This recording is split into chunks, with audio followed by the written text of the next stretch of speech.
Hello, everybody. Welcome to the Punch Up Pod with Lila and Pat. Happy Wednesday. Pat, my friend, how are you today? I am good. I almost forgot to add us to the screen. That's how I'm just a little bit off of rust, and I am off my game like a maniac. And I apologize for being gone last week. Good to be back, though. I'm happy you're back. I'm sorry for the reason that you had to go. I'm glad you were there.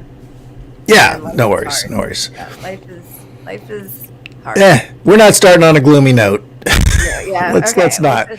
Let's just not. Yes. How are you doing? Really? Because I was actually about to share some gloom with you.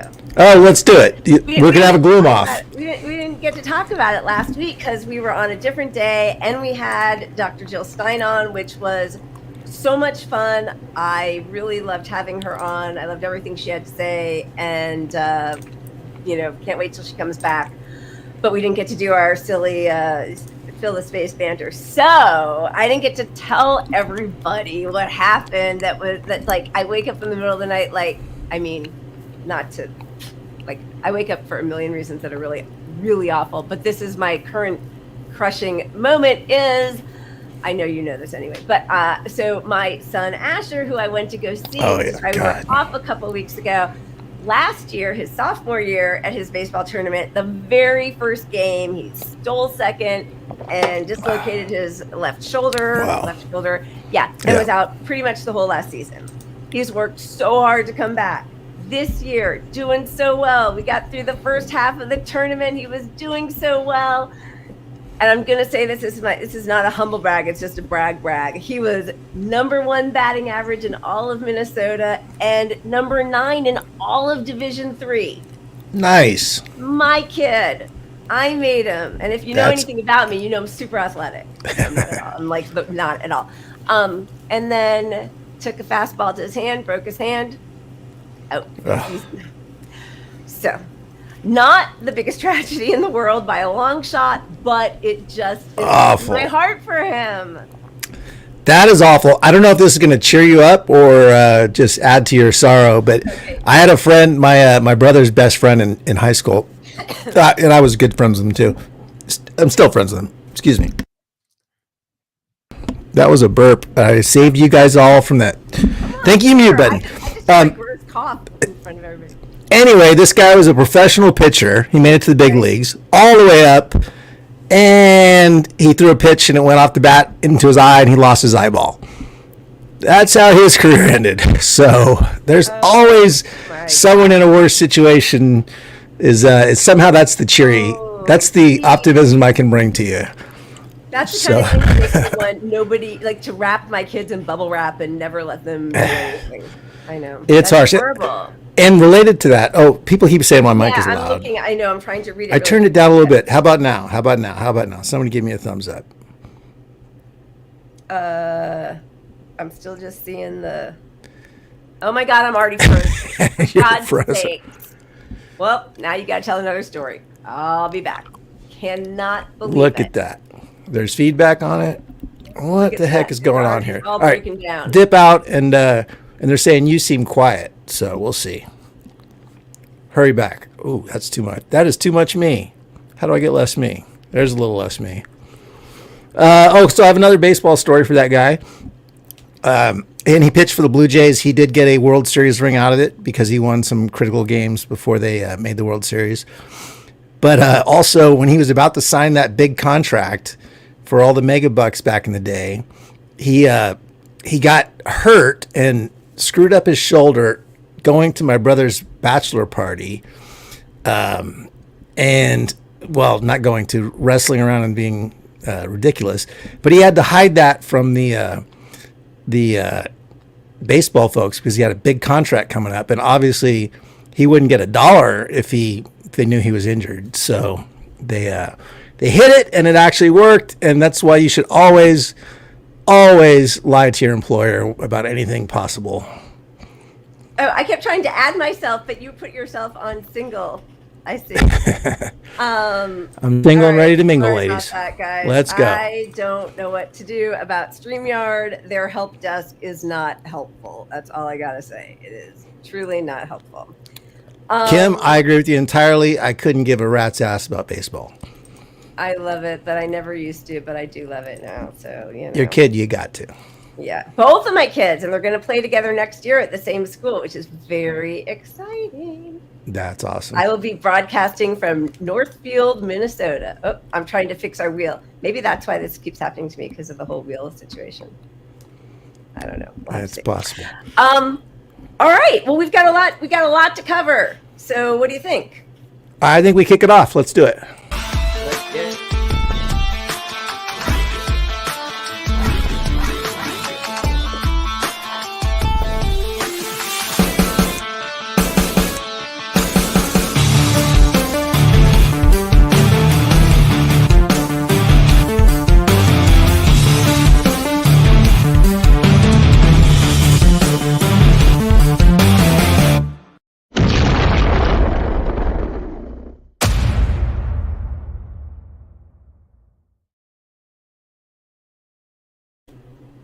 All right, I am so out of practice because last week we were all out of order that I forgot to do what we have been doing for the last couple months, which is to thank our pup heroes and sheroes. Look at all those members. Thank you guys.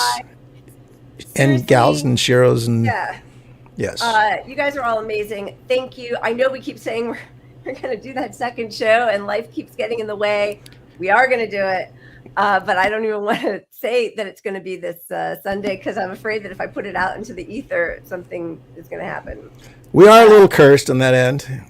So but I hope it will be this Sunday. And, hey, not only did we forget to do that, we forgot our cheers. So we might as well get to our cheers next. Oh, my God. Stop.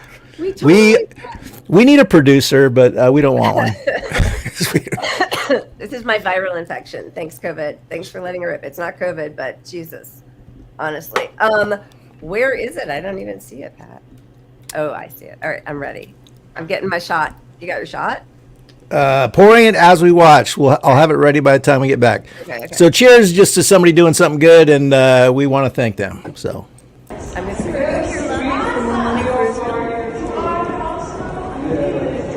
Is that what you're here lobbying for? I'm just asking you a question. There's a public space. Are you here for more money for Israel? Aren't you a public servant, sir? No, he's not a public servant. He's an AIPAC. He buys Congress. So you're killing my people with the money that AIPAC is giving us. And destroying our democracy by spending $100 million to get rid of people who are concerned about human rights. We need to stop going after You are people destroying who our stand up country. for You are human destroying rights. the people of Palestine. It's a shame. You are a cancer on this system, and you are making us less safe. Your allegiance is to Israel, not the United States, and shame on you for what you are doing. Medea Benjamin, she is a fierce woman. She packs a lot of ferocity into that small package. She's just amazing, calling out AIPAC lobbyists who are truly a blight to our democracy. I'm going to do a little wine tonight. I mean, I have my shot, but I'm going to do vodka wine. I'm again not actually drinking my normal bourbon. This is limoncello shots, homemade from the folks. Mom. So Cheers. So if I don't have my normal sour face, that's why. But I did want to disagree with her on one thing. She said he's a cancer to the system, and really the whole system is cancerous. Like lobbyists and government influence from another country is obviously terrible, but it's no different than any of the other evil corruption that, all of our politicians are bought. Like they are all bought. Literally all. Even Bernie's bought. I mean, I'm sorry. Let's not go there right now, but yeah. I mean, I don't even know if he's bought or another shot. Just a careerist. Look at you. Go. Yeah, but then, but what's the difference? What's the functional difference if you won't stand up for what's right? 100%. So. Yep, 100%.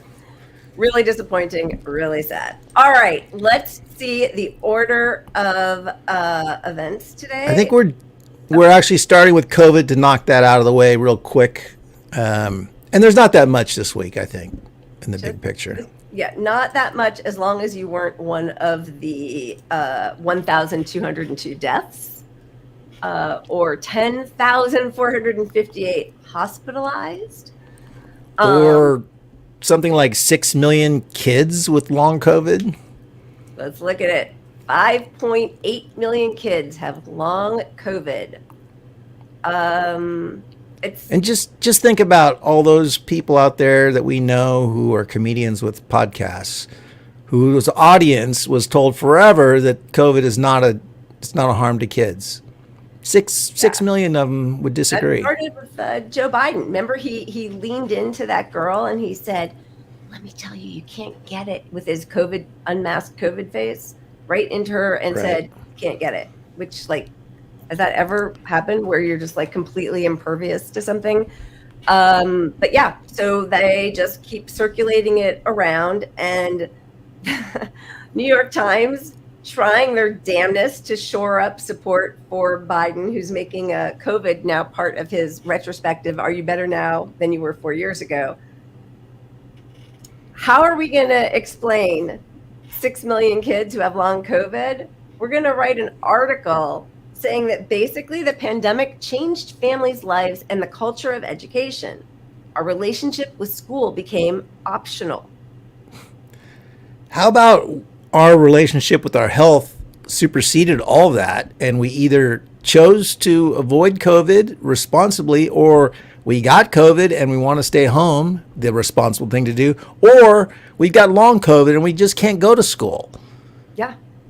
I mean, and you know, the thing that we see over and over again, every time that there are polls done on it, it is Black and brown and poor working class people who are the ones who most say they want a mask when the virus is rampant, which it continues to be, and they want a remote option, but they're the ones whose kids, whose jobs are the least likely to be able to be remote. So it's and this is also Biden's base we're talking about here. Like, they repeatedly tell us that Black and brown folks are the base, and they're the ones who are most upset that we're caving to this genocide talk. Yeah. And by the way, I mean, I don't think that was the only issue, because he was losing them, hemorrhaging them even before October 7th, but it's only gotten worse. But yeah, so here is the cut. In post-COVID world of chronic absenteeism, schools have relaxed their health policies in an effort to boost attendance.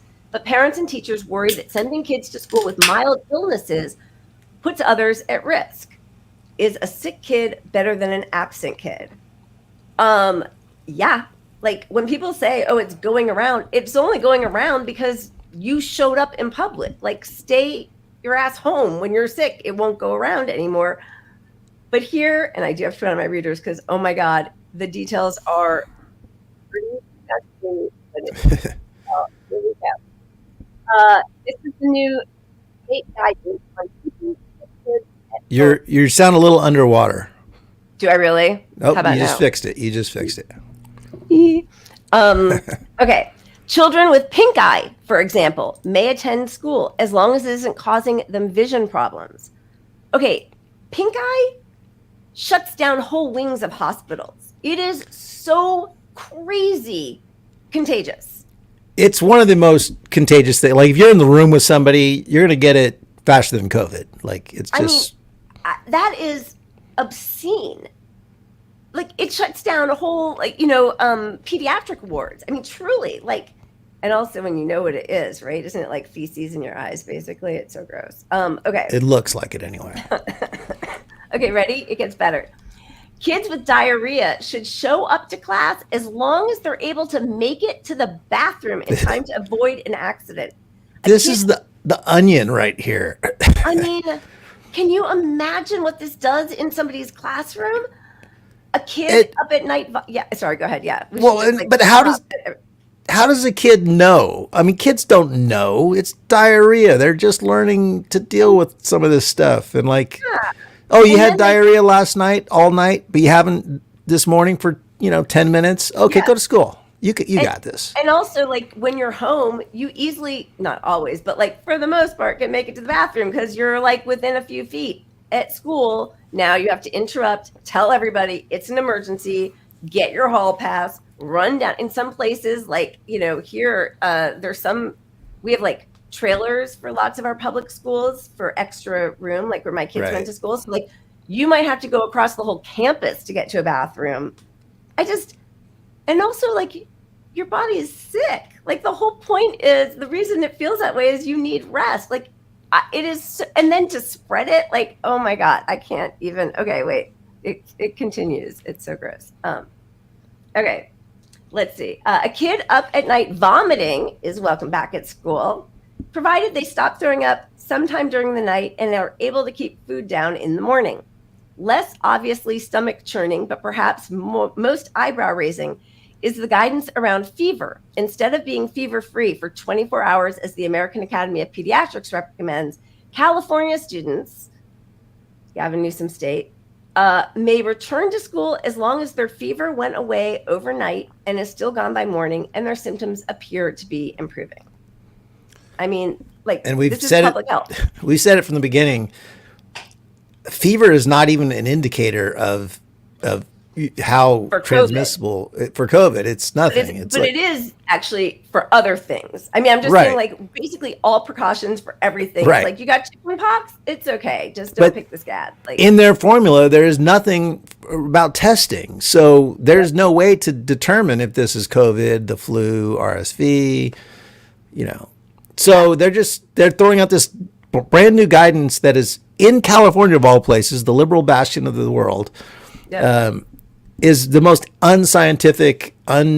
It's strictly about getting bodies into seats, because school funding is reliant on how many people attend daily classes, and that needs to change. We need to grow up as a society and allow kids to take classes from home, work remotely. We did it for 3 years. It's not like we have to reinvent the wheel. You just have to pass legislation that says a student can check in from their computer and it counts as attendance. I mean, it's absurd. We know how to do this. Yeah, like, just keep that camera there and, like, take the onus off the teacher to have to teach to Zoom. But just, if you can watch it, that should count.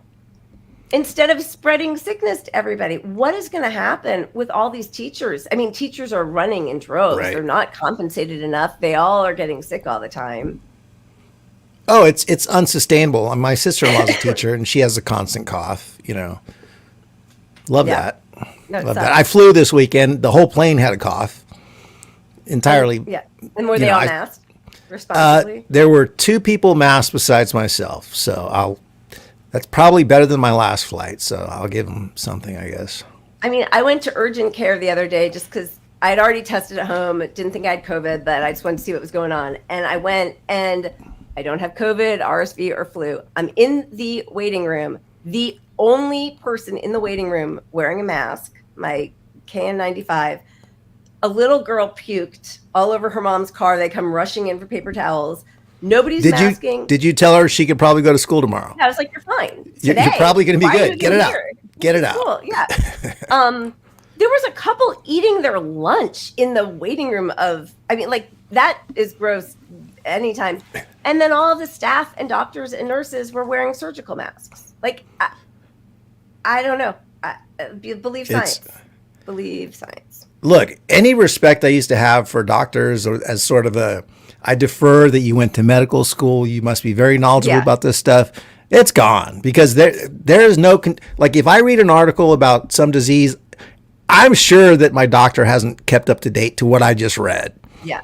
So don't go, reading junk news, because there's a lot of fake science about, especially when it comes to nutritional stuff. Don't. Yeah. But when it comes to treating disease, if there's like a new routine or regimen or something, your doctor probably doesn't know. No, definitely. Because they're not keeping up on this stuff.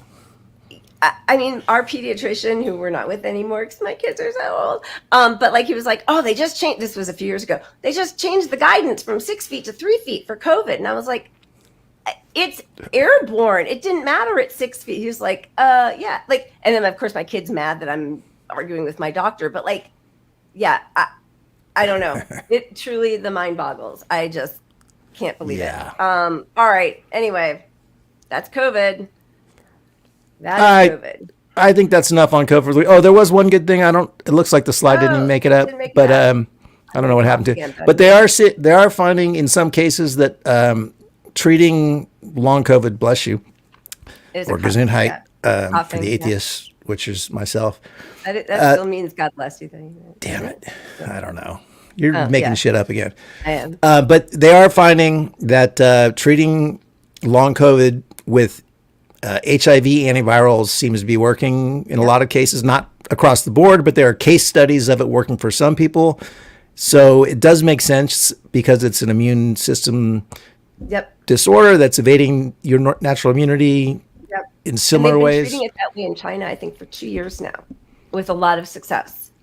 So there's I think there's, our there's Pfizer your has optimism. to figure out a way to make a ton of money off of it, though, before they start doing it here on a wide Exactly. scale. And then Only we'll shot see we it. got. Yeah. All right, let's do something fun. We gonna spin the wheel? Yeah, let's spin the wheel. All right, look at that. Here we go. What do we got? We got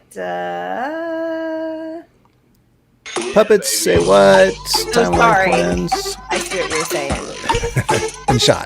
That Shots sure to looks like a weed. shot. That I had looks mine like a ready to go. All right, I need to remove it, and then I'm gonna have mine ready to go. Also, we put weed on for those of you who are the weed partakers, so you don't feel left out. Only if you're in a legal state. We don't want anyone breaking any laws because we're all law-abiding people here. So law-abiding. Super law. Okay. All right, spin that puppy. I needed everybody to watch me take it. Okay. Yeah, baby. Oh, I know that's bugging you. There's a little black dot on there. Can you see it? Oh wow. One of those shows. All I right. think I'm gonna leave that one there though, because we're early on. I don't want to. I'm just gonna close it, and I'll spin it again, and then I'll take my shot. Yeah, baby. Pour my shot.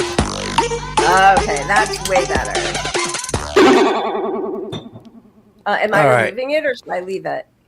No, take it off. We'll get to all the other stuff. Okay. Let's see. I got the button here. Let's do All it. right. I don't think Biden has dementia. I really don't. I will say this. It's not great that it's up for debate. Like, if your campaign promise is that you don't have dementia, it's not exactly the greatest starting point, you know? The campaign slogans have really devolved over the years.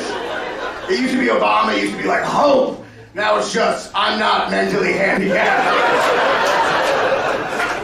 And I can't say that I'm hopeful, but the texts from the Democrats right now are not helping. Are you guys getting these? They're like, please, we are begging you on our knees. Please donate $5 to save democracy. You need $5? How did you let it get this bad? I'm never calling my senator again. They're doing worse than I am. Not hopeful.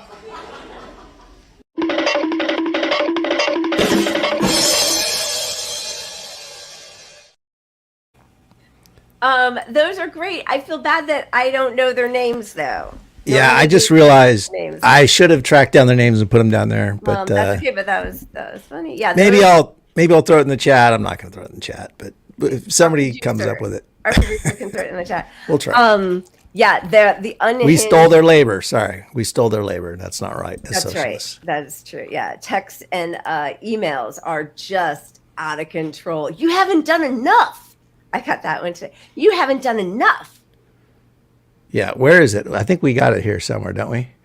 Well, yeah, not a joke. This was Not a joke. not a joke. This is not a joke. This April Fool's Day, we're honoring the GOP on their special day. Oh my God, it's all funny. And why that picture? Why, like, it's just so bad. Like, there's nothing. Yeah. What's the appeal there? Like, Okay, I have to admit, since this was an email that came into me, there's a chance that was a moving GIF or something. Oh, I got don't it. know. probably. But whatever, it wouldn't be good anyway. It would just be like, wouldn't be good anyway. All right, now we move on, right? I got to get back into the swing of things. Last week kind of threw me off my game. Yeah, we are on to. Oh, here we go. Everyone's favorite. I know, Pat. Oh, you God, this want is- never to have to deal with this woman again. And I try to bring her up as much as possible because my hatred for her seeps through every vein in my body. But I got a little PTSD just from fighting against all of her people forever. And just, it's like Groundhog Day. You know, when you bring her up, it's like we have to have the same arguments we had forever and debunk the same shit. she keeps lying, the same lies. All right. Are you going to do it? Should we do it?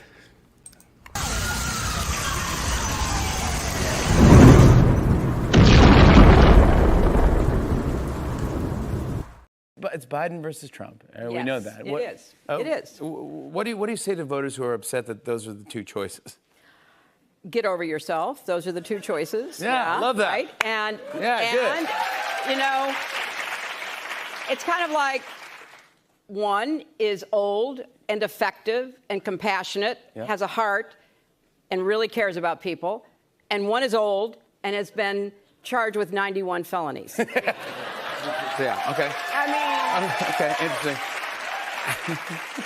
I don't understand why this is even a hard choice, really. I don't understand it. Yeah. But we have to go through the election, and hopefully people will realize what's at stake because it's an existential question. What kind of country we're going to have, what kind of democracy we're going to have. And people who blow that off are not paying attention because it's not like Trump, his enablers, his empowerers, his allies are not telling us what they want to do. I mean, they're pretty clear about what kind of country they want. Yeah. Yeah. So. Get out there and vote. What is she not paying attention to? Like, honestly, I mean, she is so repulsive on every level, but what is she afraid is going to happen to our democracy? Yeah, and to me, like the people most paying attention are the ones she's saying aren't paying attention. Yeah. Like the people who are Democrats who are not going to vote for Biden or are progressives and are not going to vote for Biden are the most informed people on the left or center left even. They're definitely not the ones who think that Biden's empathetic. That was a really smart packaging that they did for him, the soul of a nation, because I hear a lot of liberals say that. And you know, just like we showed with the Robert De Niro, like, you know, well, when he does the same thing, when he builds the wall, when he cages kids, when he genocides, he doesn't mean it with his whole heart. Yeah, and what would be the reason? Well, he'd have a reason. He'd have a reason if he was, you know. He tried his hardest. Yeah. Yeah. She is just repulsive on every level, and that did not work out well for her before. The fact that anybody still brings her on to talk about anything, her political savvy is in the toilet. Like, what? Right. I mean, she lost. It's what it comes down to. You're listening to somebody who ran a bad campaign, who lost for some of the reasons she's just talking about now. She's, you know, mocking the voters, giving advice. This is like Claire McCaskill being on MSNBC as a pundit, with no one challenging her, giving her advice on how Democrats could win elections after just losing her election. Like, yeah, exactly. And don't forget that this is Jimmy Fallon. Like, Jimmy Fallon is literally he's like the kid on TikTok, the TikTok kids paid by Biden. Jimmy Fallon is the adult version of that before there was TikTok. I mean, in Obama era, remember he had Obama on and he sang a song. Are you down? Are you down with TPP? Yeah, Slow Jam. TPP was the what was that? I've already forgotten it. Trans-Pacific Partnership. The trading thing which was an awful trade. More workers. Yeah. Yeah, it was the most anti-worker, anti-America trade deal in history. It was going to give corporations interests, global corporations could trump U.S. policy. Like, U.S. policy could not be written that the TPP people in charge of didn't agree with. Yeah. No, she is horrible. And also, well, all right, we're gonna get to more. Do you want to show the protesters or the rebuttal to that? I think we go with the rebuttal. All right. So Stephen A. Smith on CNN. The fact that they're having this on CNN is something. It's kind of amazing. But they bring on a sports guy. I think that's their sort of like, they can shrug him off like he's just a sports guy. It's team sports after all. Yeah. All right. Am I pressing the button? I think you are. I'm going to press that button. I don't think it was a very wise statement on her part. How did that work out for her in 2016? I think that's something that we have to recognize. Yes, she won the popular vote, but at the end of the day, she wasn't the president of the United States. It was him. You can look at her not campaigning in Wisconsin in the last days, not campaigning in Pennsylvania in the last days. You can look at some of the stuff that they were saying about her that sort of distracted things from where it should have been in terms of Comey and his report from the FBI. You can bring up a whole bunch of things, but at the end of the day, the last thing you need to do is to do anything that could agitate a potential voter in this particular election. What do you make about the actual argument that she's making? I mean, she's basically saying two old people, yes, but they're substantively different. I mean, Trump has 91 counts against him. Well, and listen, if you're nobody's brought that up more than me. For indictments, 91 counts, impeached twice. I'm not voting for him. I've said that to a lot of people. I've said that to you. But at the end of the day, what I'm saying is that at some point in time, you got to take into account what the voters thinking about. The voters, a lot of them out there, tens of millions of them out there, by the way, don't care what he's going through right now. They don't care about his guilt or innocence, his perceived guilt or innocence. They don't care about the 91 counts. They're thinking about their lives. And a lot of times we see politicians taking the positions that they're taking, and while we can respect their candor and their honesty, they do seem a bit detached at times from what the voters are actually feeling and what the voters are actually thinking. Nobody wants to hear that from Hillary Rodham Clinton at this particular moment in time, because especially if you're Joe Biden, what are you really worried about right now? You're worried about folks coming to the polls. You're worried about them showing up to the polls to vote for you. You're not worried even about them voting for Trump. You're worried about them not showing up to vote for you. That doesn't exactly encourage them to get up out of their seats and go to the polls. Good. But also, what's the substantial difference between the two of them? Yeah, they don't get into that, but What is it? Like, seriously. Yeah, he has 91 indictments. Great. He's disgusting.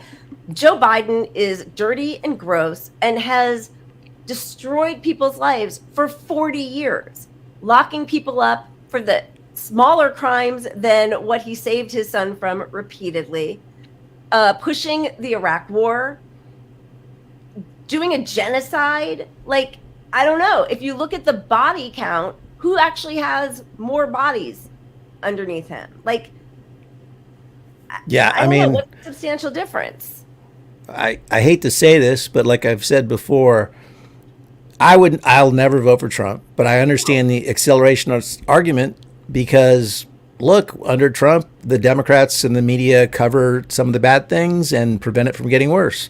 Yep. We've got a Democratic Party that's strictly out there to compromise with the right, and they're not even really compromised. It's making the donors happy because they're like, we have to compromise, which is they don't have to. Right. Biden can be out there pushing for leftist policy, which is what Stephen A. is saying is like, get your folks out there. You need your folks. You don't need to appeal to the right. You don't need to. But they're done. To mock your own voters. They're going after the Nikki Haley voters. They have totally left their base behind. They're not taking the. I mean, I don't know how it. And the thing. Well, I know we're going to get into the whole genocide stuff, but like, even before that, though, Biden has a higher body count than Trump. Truly.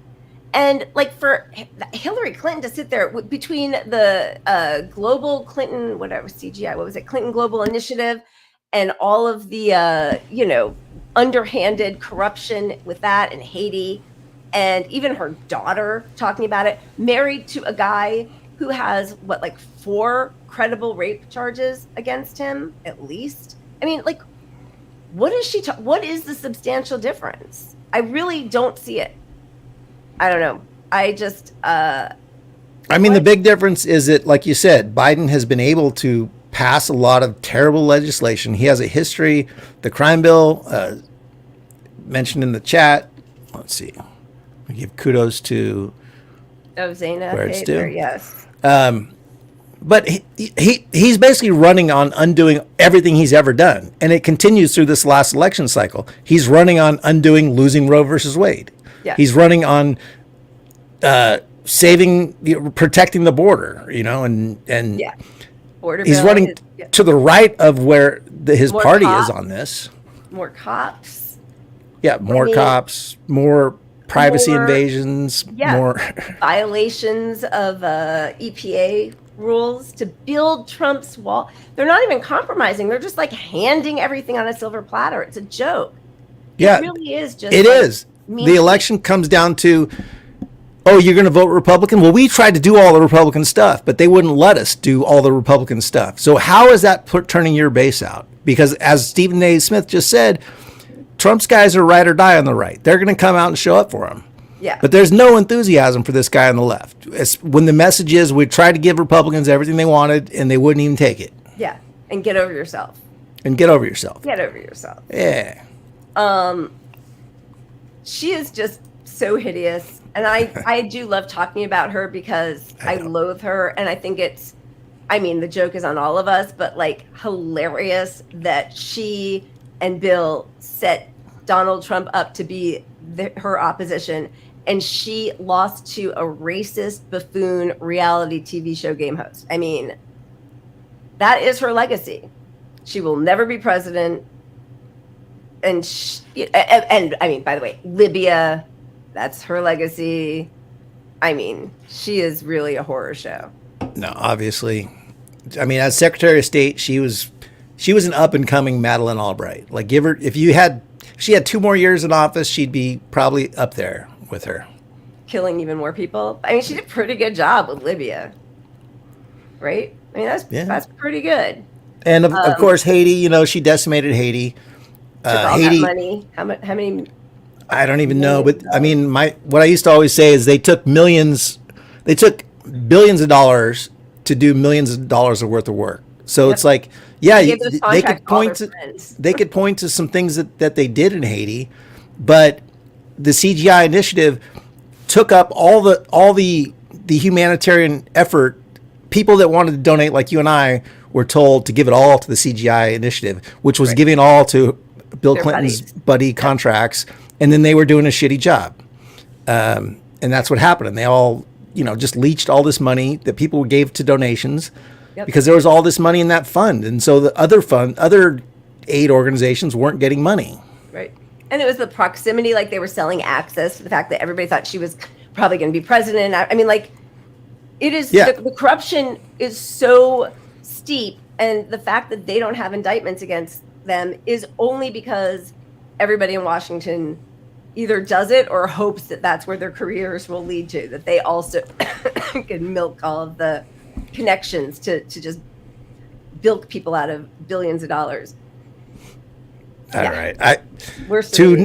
To not stay on her forever, we should go out on one good thing. She got yelled down at a protest recently, which let's yell every politician down. Let's just no peace at all. But here's a good moment to end this segment. Thank you very much. Ronald Clinton. That's my name. That's right. War criminals. The people of Libya, the people of Iraq, the people of Syria, the people of Yemen, the people of Palestine, as well as the people of America will never forget.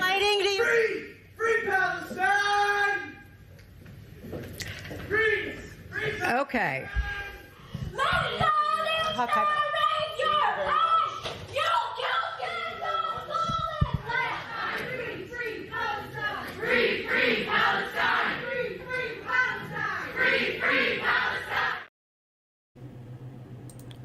Where are we?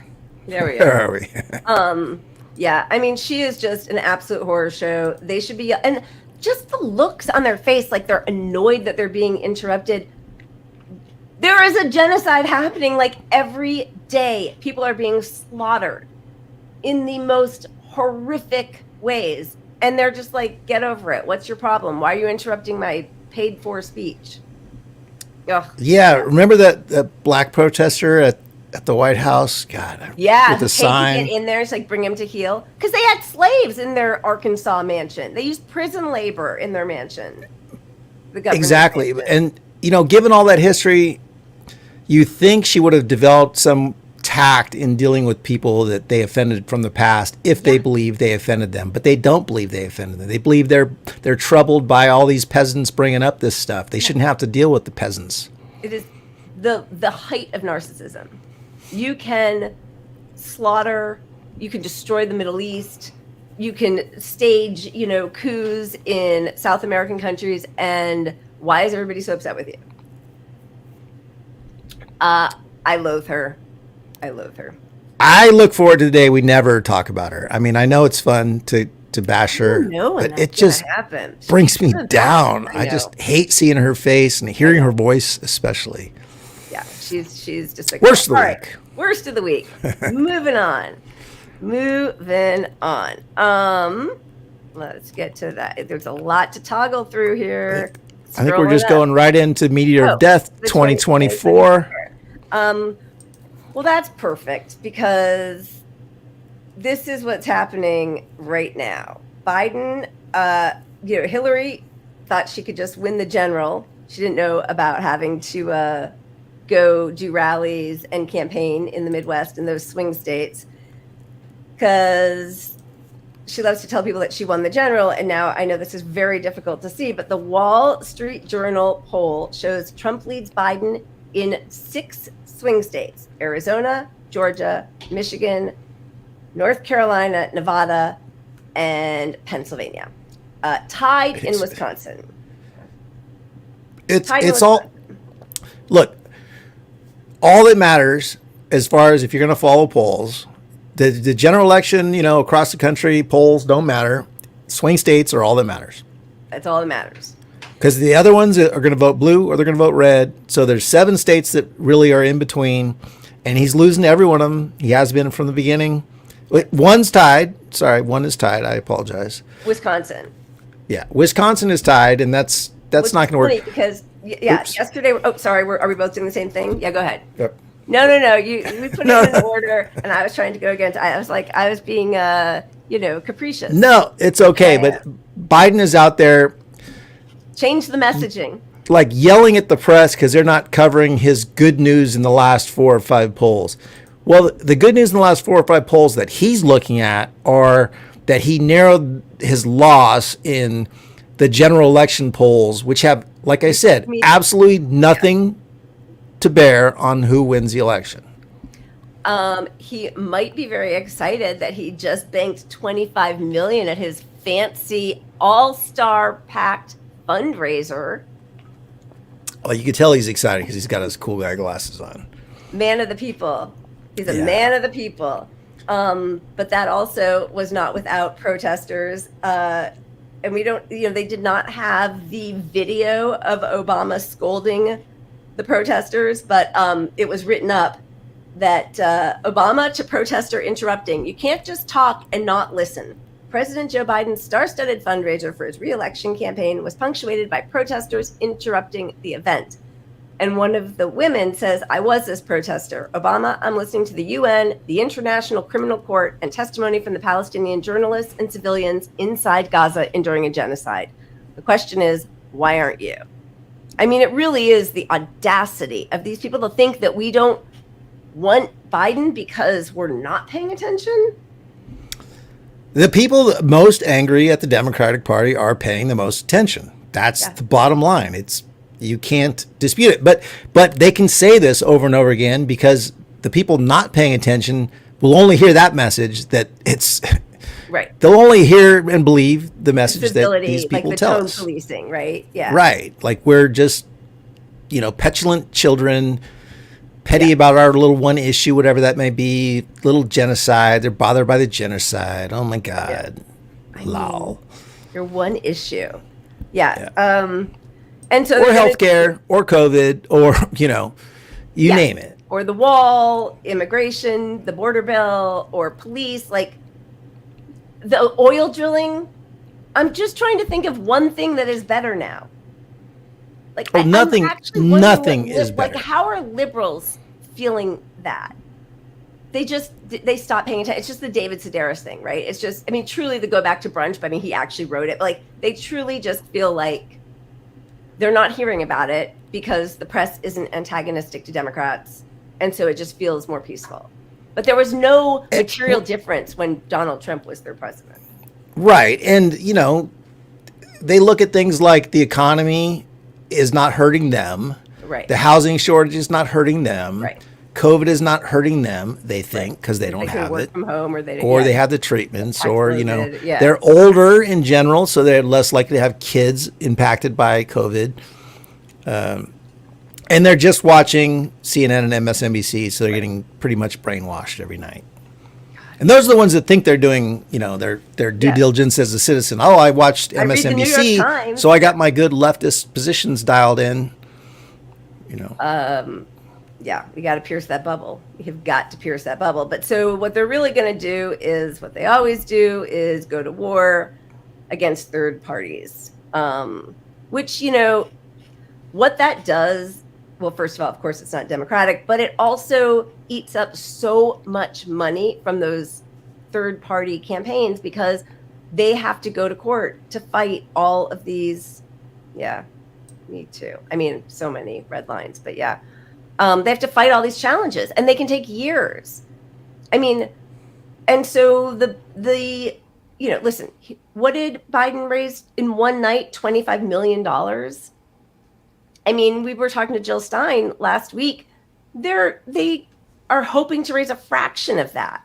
And they're going to then have to contend with the DNC and all of their high profile lawyers trying to shut them down in every single state, arguing over every single signature. So they can't even, it's not like they can't even focus on policy.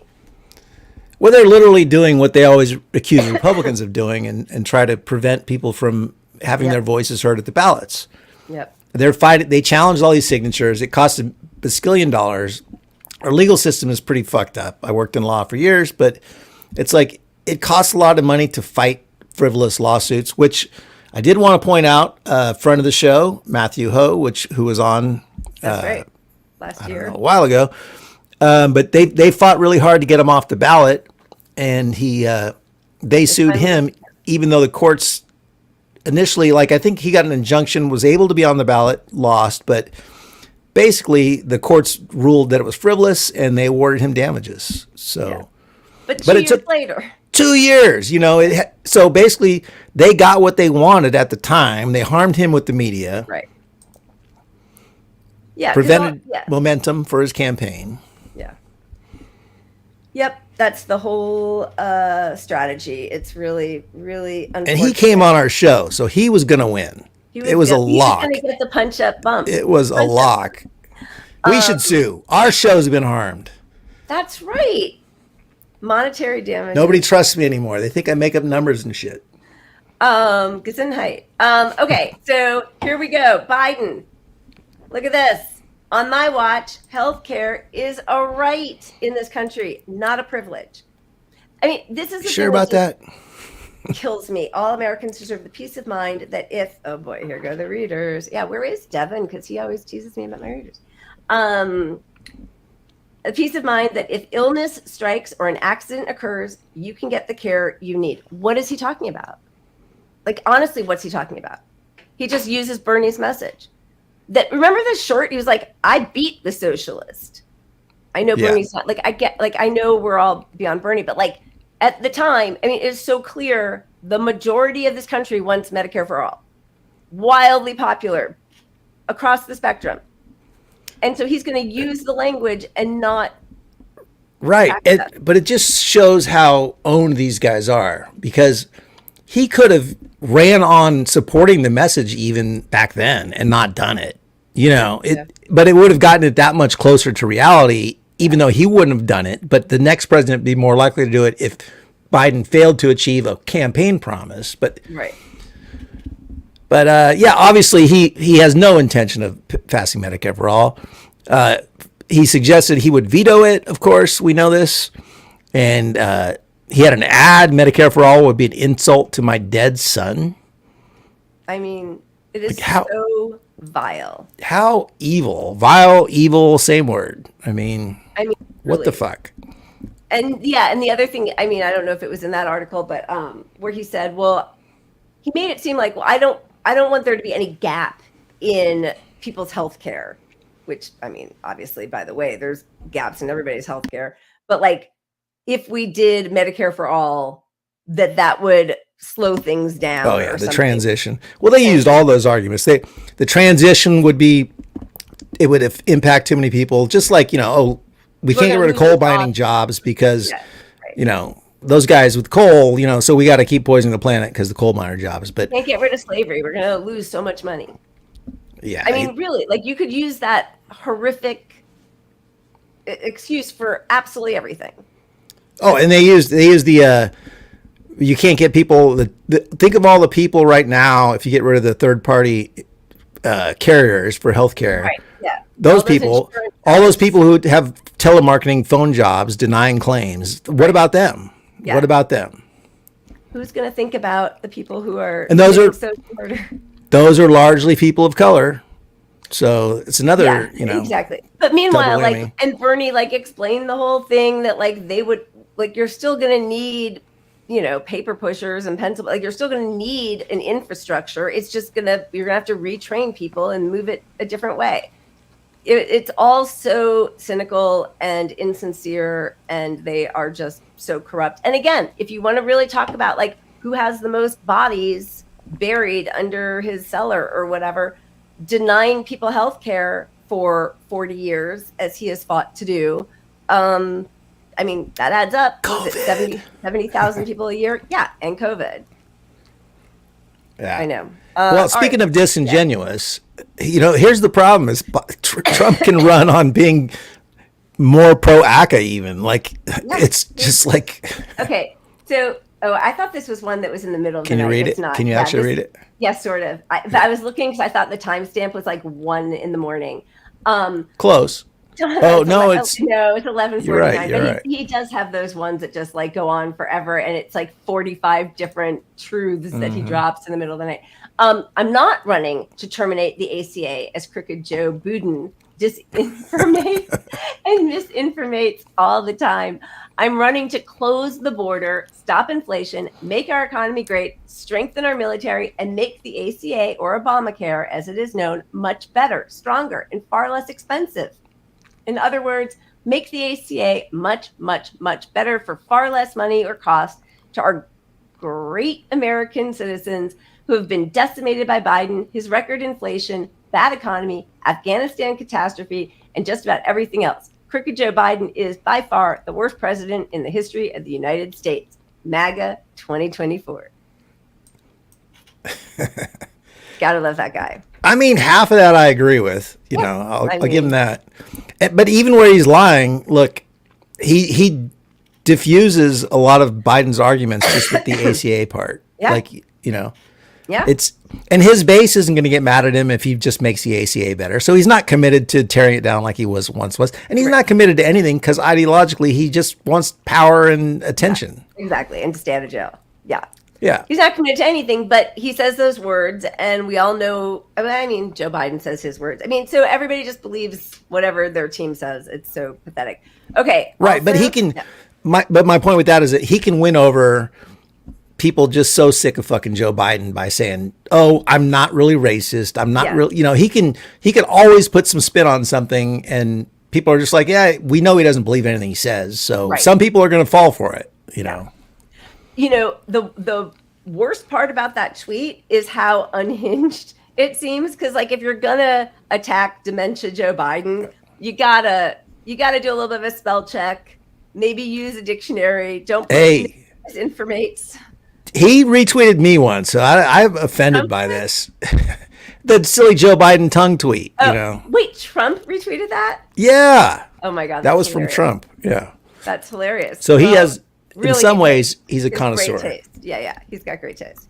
Also, we're going to run on, if you send me a Democratic Congress that supports reproductive freedoms, I promise you we will restore Roe v. Wade as the law of the land. There's that dependent clause there. You have to send him the Democratic Congress, which he had for 2 years, but it didn't. Come on, it didn't support reproductive freedom because of Manchin and Sinema and Cuellar and whatever. And then those bragging about overturning Roe v. Wade have no clue about the power of women. I mean, it really is just all about the packaging. Right. If you just give me what we cannot win, because mathematically it's not going to happen, but if you just do that and do above and beyond it, and we don't have those people that we supported in those red states that are the ones that actually hurt our votes, the ones we funded and supported that were anti-abortion. Yeah. Nancy Pelosi was out supporting a pro-abortion candidate over a progressive last cycle. The week of Dobbs. Yeah. Went down there. Yeah. Yeah. Just gross. So their strategy, he's running on undoing his fuck-ups from last time, which he can only undo if we somehow defy math and logic and get him way more Democrats. Yeah. No, but I said this specific kind of Democrat. Yeah. Oh. Not the kind that he goes and campaigns for, by the way. He also campaigned for Republicans a couple years ago, but whatever. Anyway, this I think this was put together. I don't know who first did it, but I saw it on Gritty. I think many of us follow Gritty on Gritty is the way on Twitter, but this is fact-checked. History of Democrats refusing to codify Roe v. Wade when they could have. Jimmy Carter, supermajority, 77 to 79, majority, 79 to 81. Bill Clinton, full majority, 93 to 95. Barack Obama, I mean, whatever, we know this. Plus, he had independents who agreed to vote for the Freedom of Choice Act, which he ran on. He said he would do it first thing in the first 100 days, and then he said it wasn't his highest legislative priority once he won. And Biden with his full majority for his first 2 years. How do you raise money off of something if you solve the problem? Well, there's urgency to raise a lot of money because you really have a problem if we don't get all these Democrats in there that are never going to win. And I mean, it's not doable. This is the first campaign promise I actually believe because, he might do it if you got him all those Democrats, but it's never going to fucking happen. Right. Mathematically, it's impossible. And he just gave an interview a month, like within the last month, where he said he doesn't really believe in that whole, my body, my choice. Right. I mean, he can't even be consistent in the lie. Yeah. And you have to look at it. His history as a person is that he hasn't really supported abortion on his personal level. The Hyde Amendment. So he's old and dying. If he is actually religious, which he claims to be, what's the check on his second term? There is nothing to keep him more beholden to us than his beliefs at all. Yep. So, I mean, it doesn't even matter because they'd never do it anyway. And he's not going to win. That's the other part. Yeah, he's not going to win. We're never going to get. He's already lost enough Democrats, and it doesn't even matter. This we thought this is so funny. Who said it? Red or blue? I mean, Trump administration tells U.S. embassies they can't fly the pride flag on flagpoles, and people were outraged. It was horrific. Administration is rejecting requests from U.S. embassies to fly the rainbow flag on flagpoles during June LGBTQ Pride Month, say 3 U.S. diplomats. And just a couple years later, here it comes Blue MAGA. Biden agrees to ban U.S. embassies from flying the LGBTQ Pride flag as part of a spending deal to keep most government agencies open through September 30th. Lovely. And also, if you want that unpopular genocide funded, this is a part of that. You gotta have the fascist border bill. You gotta throw your LGBTQ brigade under the bus. Everything. He's going to have the Democrats are going to have the worst voter turnout if it is Biden at the end of the day. If they get rid of him at the convention, who knows? All bets are off. We'll see. Somebody else could win, but Biden can't. He can't. Yep, he's over. Yeah, that's true. I know. I'm reading all of your stuff, you guys. It's so funny, and I'm not getting to it fast enough, so I'm sorry. Just know that I'm seeing it. We're seeing it. Yes, he could run for both parties. What? Thank you, Chris. Smash that. I forgot to do my normal thing. Oh, and we had 2 people donate last week, and we didn't mention them. Fuck, we forgot to pull their names. I know. Oh God, I know, and I took a pressure. Oh, that's terrible. But anyway, thank you. And as I say it, Reflect the Sun. Thank you so much. Thank you. Thanks, Reflect the Sun. I know one was Daniel, and I think Kimmy was the other one, but I'm going to feel terrible if it wasn't Kimmy. And thank you, Kimmy, also. But anyway, Thank you all. You guys are awesome. Yeah, I'm just going to do it really fast so I can get it out of the way. So I feel like I've done my job. Smash that like button.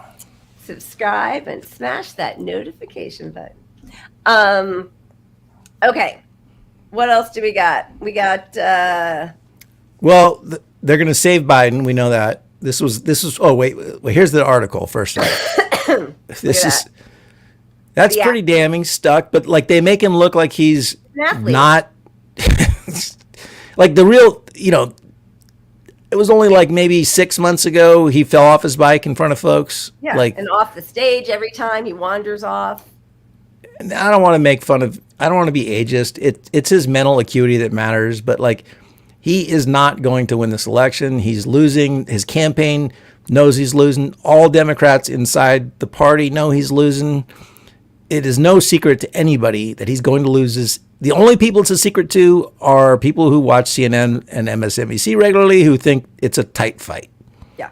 And even most of them probably would concede he's really not doing well. They would concede he's not doing well, but they're still going to just blame voters. Right. Which is hilarious because when you look at this, overall Biden's advantage over Trump among non-white Americans has shrunk from almost 50 points in 2020 to 12. That's a 75% or something reduction. That's insanity. It boils down to voters of color, and those voters are pissed. I think it's very likely he'll lose. Former campaign White House official. There was this, where was it? Oh, okay. So we have two different things. We have Jill Biden insisting. She's doing a little bit of a Hillary. Because remember, she's the one who was like, listen, you might want health care, but you just have to swallow that and vote for the person who can beat Trump. Remember, that was the hit in 2020. So here's what she's saying now in some morning news show. 1 second. But when these polls, like the Wall Street Journal one, land in the White House and he's losing in all the battleground states. No, he's not losing in all the battleground states. He's coming up and he's even or doing better. So you know what? Once people start to focus in and they see their two choices, it's obvious that Joe will win this election. All right. Democracy. That's just a lie, by the way. Yeah. Like, there's nothing behind what she just said. It's not factually accurate. Nope, not at all. Oh, Kimmy, thank you. If we forgot to thank you last week, we're thanking you this week. Thank you so much. Yeah, and then thank you. Sorry, I don't mean to do it and then run off, but thank you. My train of thought is so bad lately. The other one, which, it's terrible. Don't make I need a new co-host. I'm just telling you. This to me is stunning. This was on CNN, and this was a former Trump staffer. Listen to what she says. And again, they are delusional, these people. Okay. Issue a warning to the Arab American community as an Arab American. They're playing with fire. I understand that hearts are breaking over what's happening in Palestine. That is reasonable. They should speak up. They should use their voices. They should encourage better policies. But this is very quickly becoming a binary choice between Donald Trump and Joe Biden. Donald Trump would not rule out leveling Gaza if he thought that was the politically savvy thing to do that his supporters wanted to do.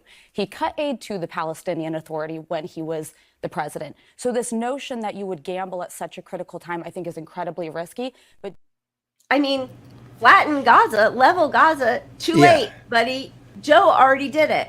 And also cutting funding. They just banned funding for UNRWA through 2025. So Trump is probably just as bad. I mean, honestly, let's just be real. Sure. But like you said, all of it's going to be done by the time Trump gets to office, for one. But even still, what could he do? How would Trump supporting Israel be any different at all? Like any check on Israel is from the international community, and they don't give a fuck. There's no. They know that they already own the ICJ. They own the UN. I mean, there's nothing happening to Israel for anything they've taken. The only way it's going to hit Israel is going to be the economy, and they're going to go to war. I actually think that Trump has a better political read. I mean, he's awful. I absolutely think he would be fine leveling Gaza also. I'm not saying Yeah, he would. Of course.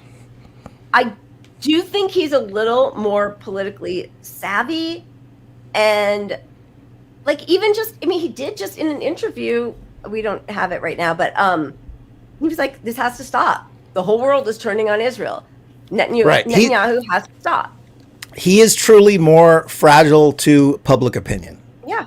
You know, which, look, that's not a bad thing. I mean, granted, when it's for his racist stuff, he looks at how his side reacts to him, you know, his MAGA folks. But if the whole world, if both sides turn on Israel, which they have generally, and it's only going to get worse, he's going to be more likely to fall to that pressure than Joe Biden ever will, who's a staunch, 100%. owned politician.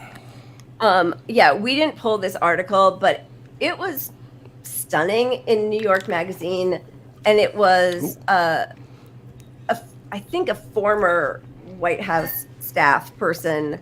It might have been under Obama, but talking about how, Biden just really doesn't have sympathy for the Palestinians.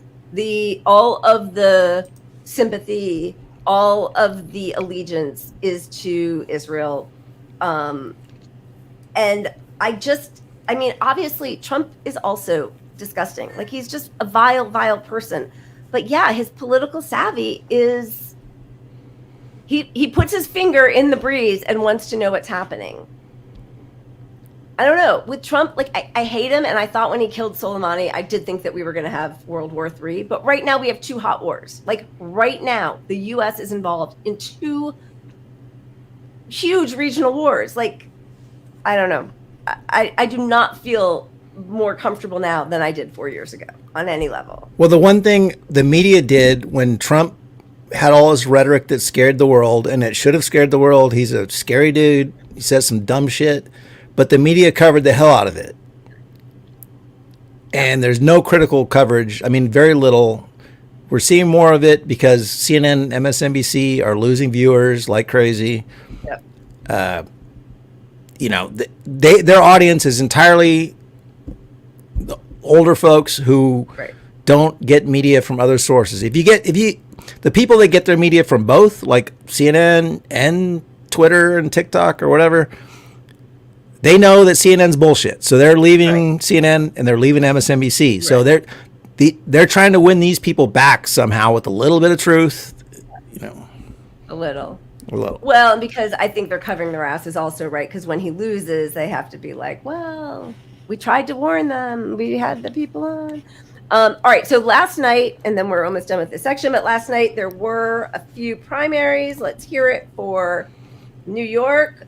Voted, what's it, blank, right? Is that right? This is where I'm torn. I'm rooting for blank.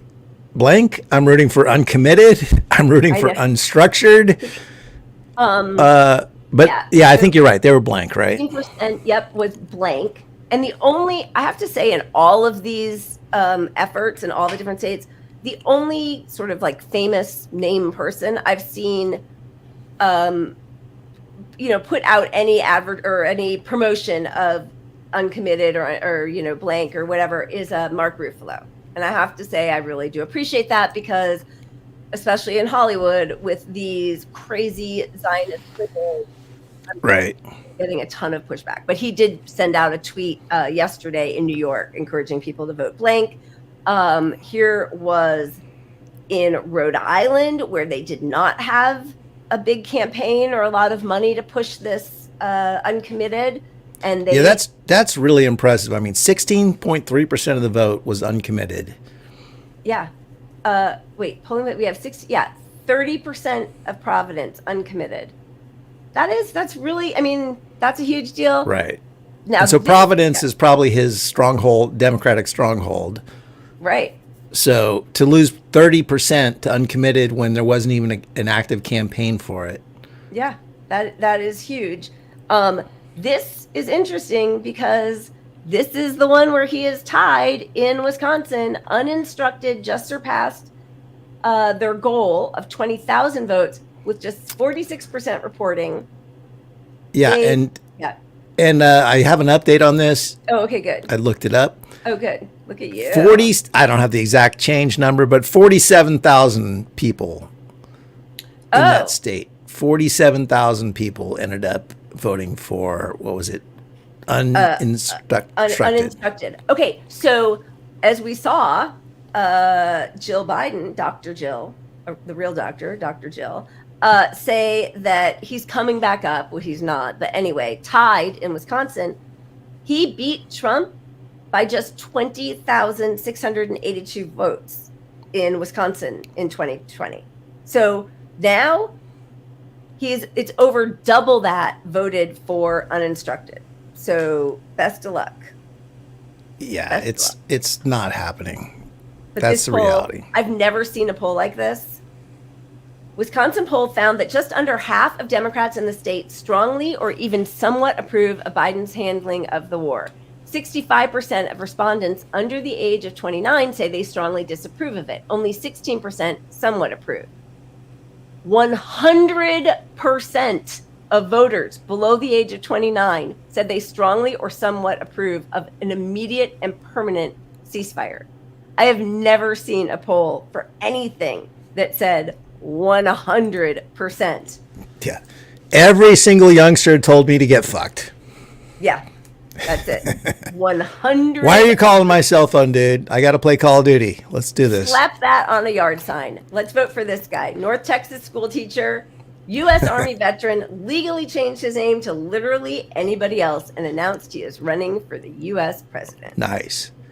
He's got a little Ted Kaczynski in him, and I at this point, I'm rooting for it. Let's go.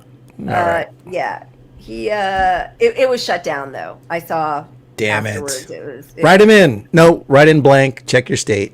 Why does it say it? 2032. Sorry, 88. Is he old enough? Can he run? He had to be. You have to be 35. Yeah. Is that 35? Yeah. Wait, was he born in 88? Yeah. God, we're old. I have no idea. Yeah, he's old enough. Vote for him.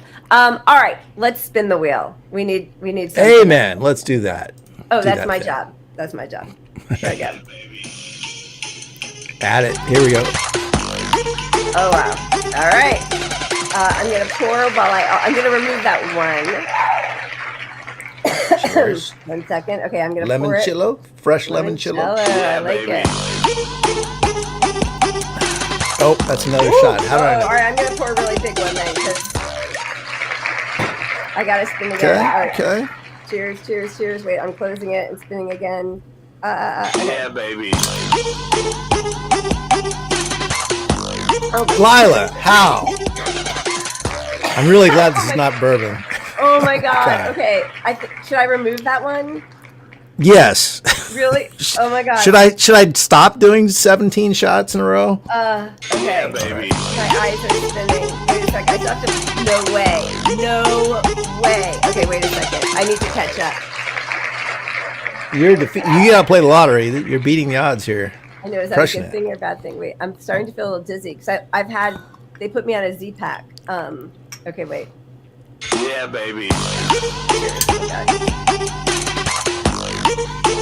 There we go. And thank you, Oz. Much appreciated, buddy. All right, am I pushing it? No, I got it. Here. What do we got?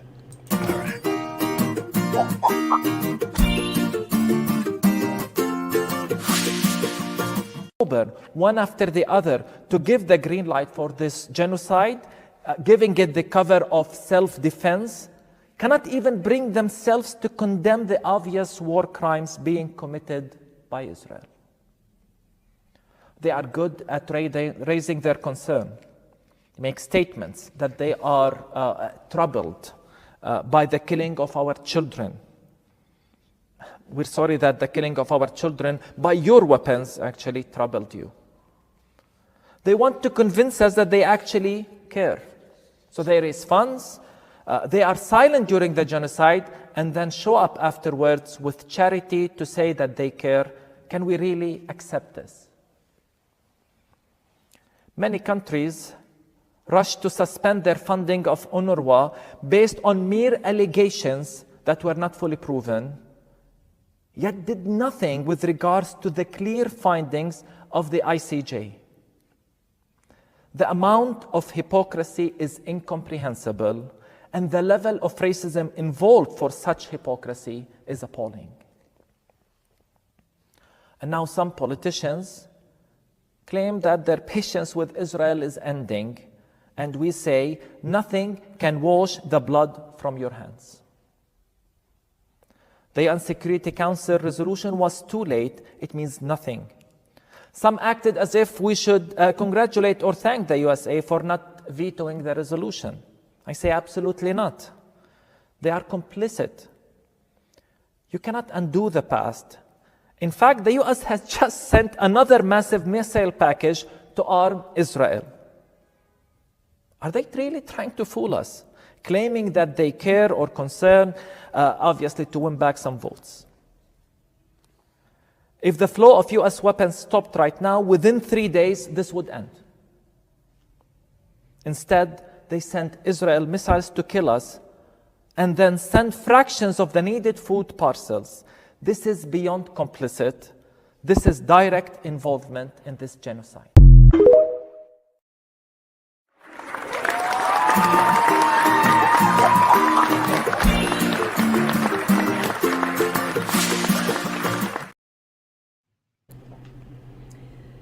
He's great. Yeah, his Christmas speech was also wonderful, and he's 100% right. And must be so terrifying to say something like that when you know that they have a target on your back wherever you are. Of course, you know, they track everybody. So,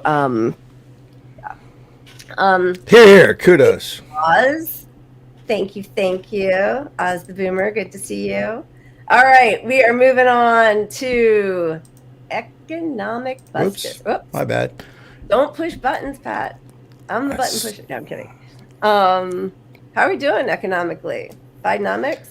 I think we're good. I think everybody's doing great. If you're a corporation. We've done that twice now. I'm not touching it. We need a sign. Like, this means you touch my temple. That means you push it. Or something. Yeah. All right. Here it is. Corporate profits rose to a new all-time high in Q4 of 2023.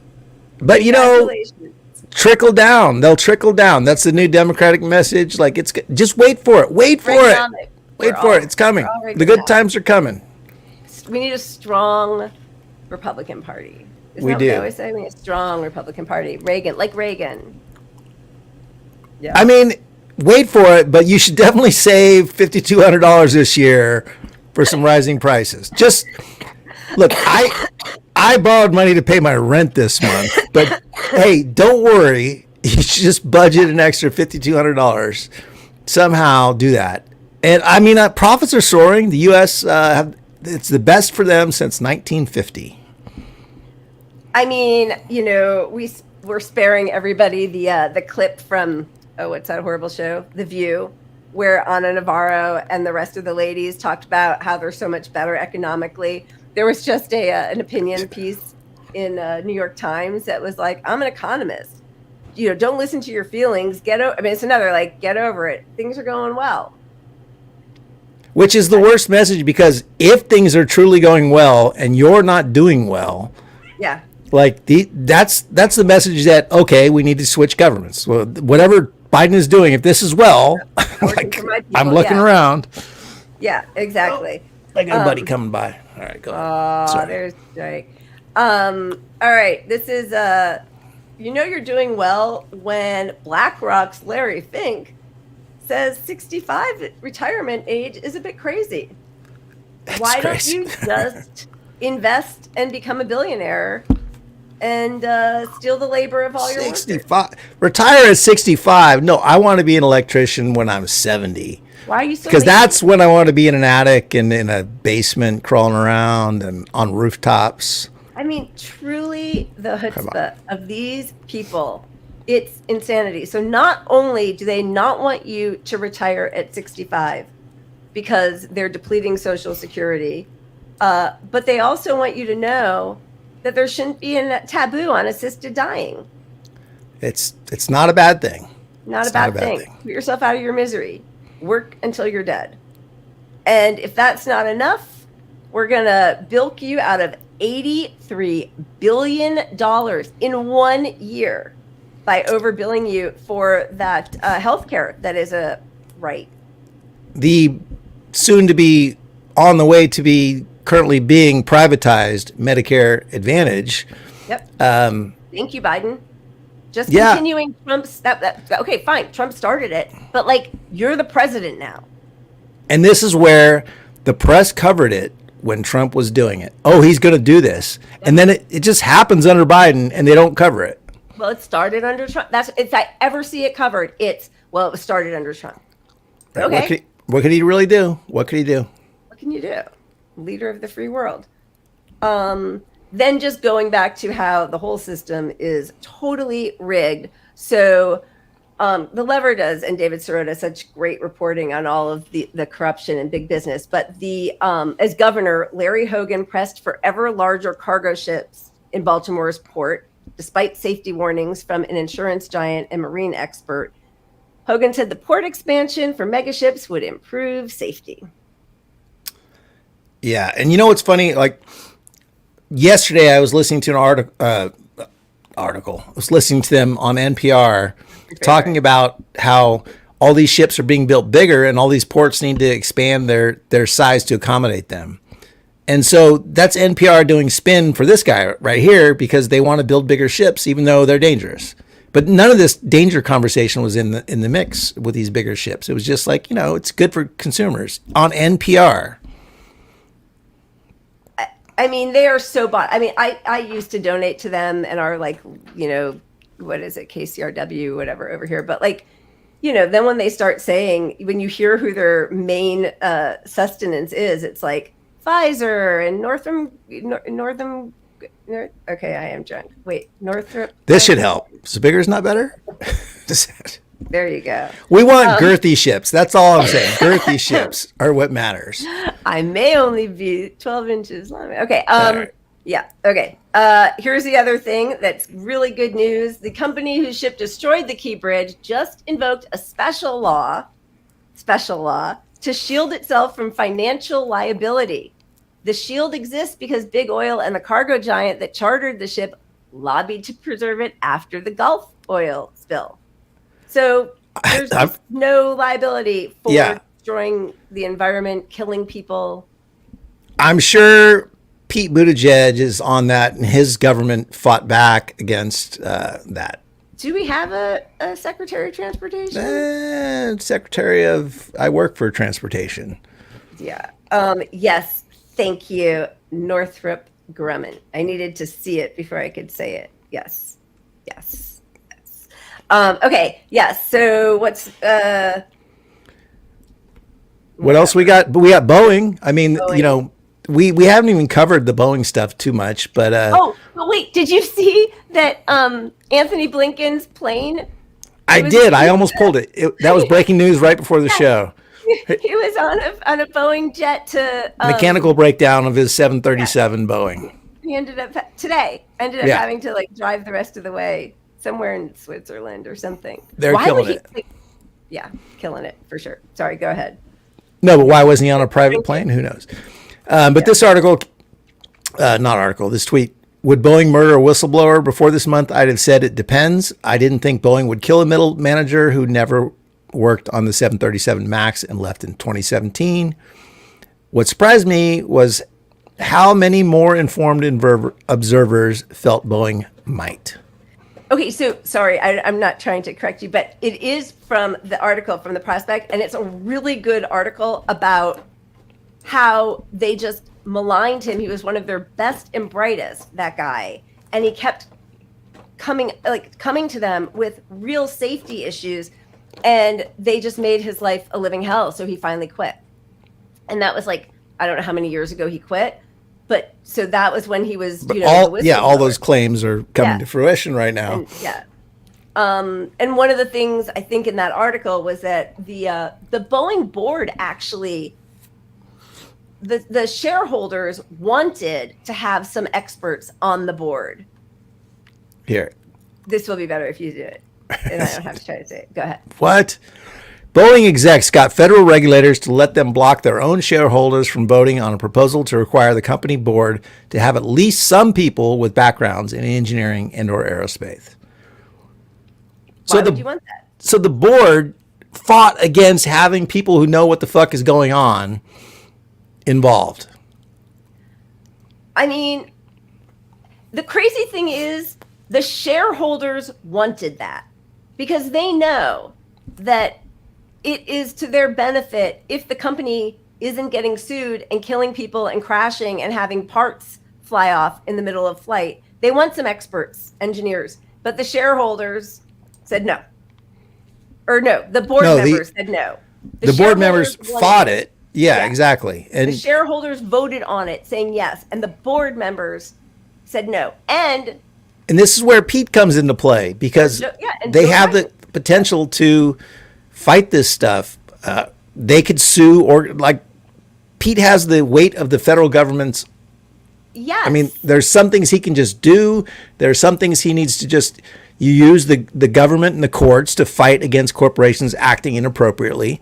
And when they say, oh, look, the pro-Pete and pro-Democrat folks like to say, oh, we only know about that because of Pete. Like they only broke those laws because Pete's toughening the regulation and bringing this to people's light, bringing it to our attention. Yeah. No, he's letting them do carte blanche. He's not regulating it. He's a deregulator. He's a neolib deregulator. Yeah, and so they blocked a vote. This is democracy. The democracy-loving Democrats blocked the vote of the shareholders to have an expert weigh in. I mean, they will kill us one way or another. It is just insanity. Let's get on to cheery news. Dollar Tree is now $7 Tree. So there's that. The same ring. There's that. You can get something. The top price just a couple months ago went up to $5 stuff at the Dollar Tree. Now it's $7 stuff at the Dollar Tree. It's the $7 Tree.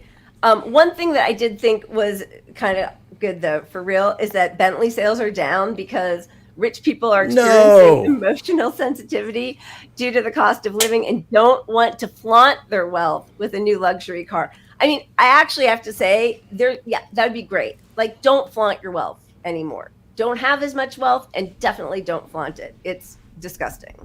It's repellent. And I think that's a good sign we're sort of winning a little bit. That bring back shame.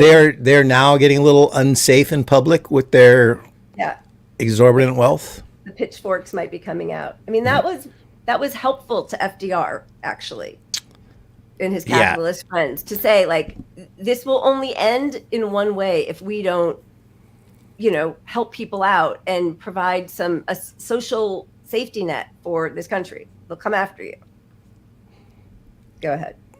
Are you doing the $20 an hour thing? Sure. I had a point, but who cares? Your point. My point? I've already lost it. We all know I don't really have a point. Come on. So anyway, kudos to California.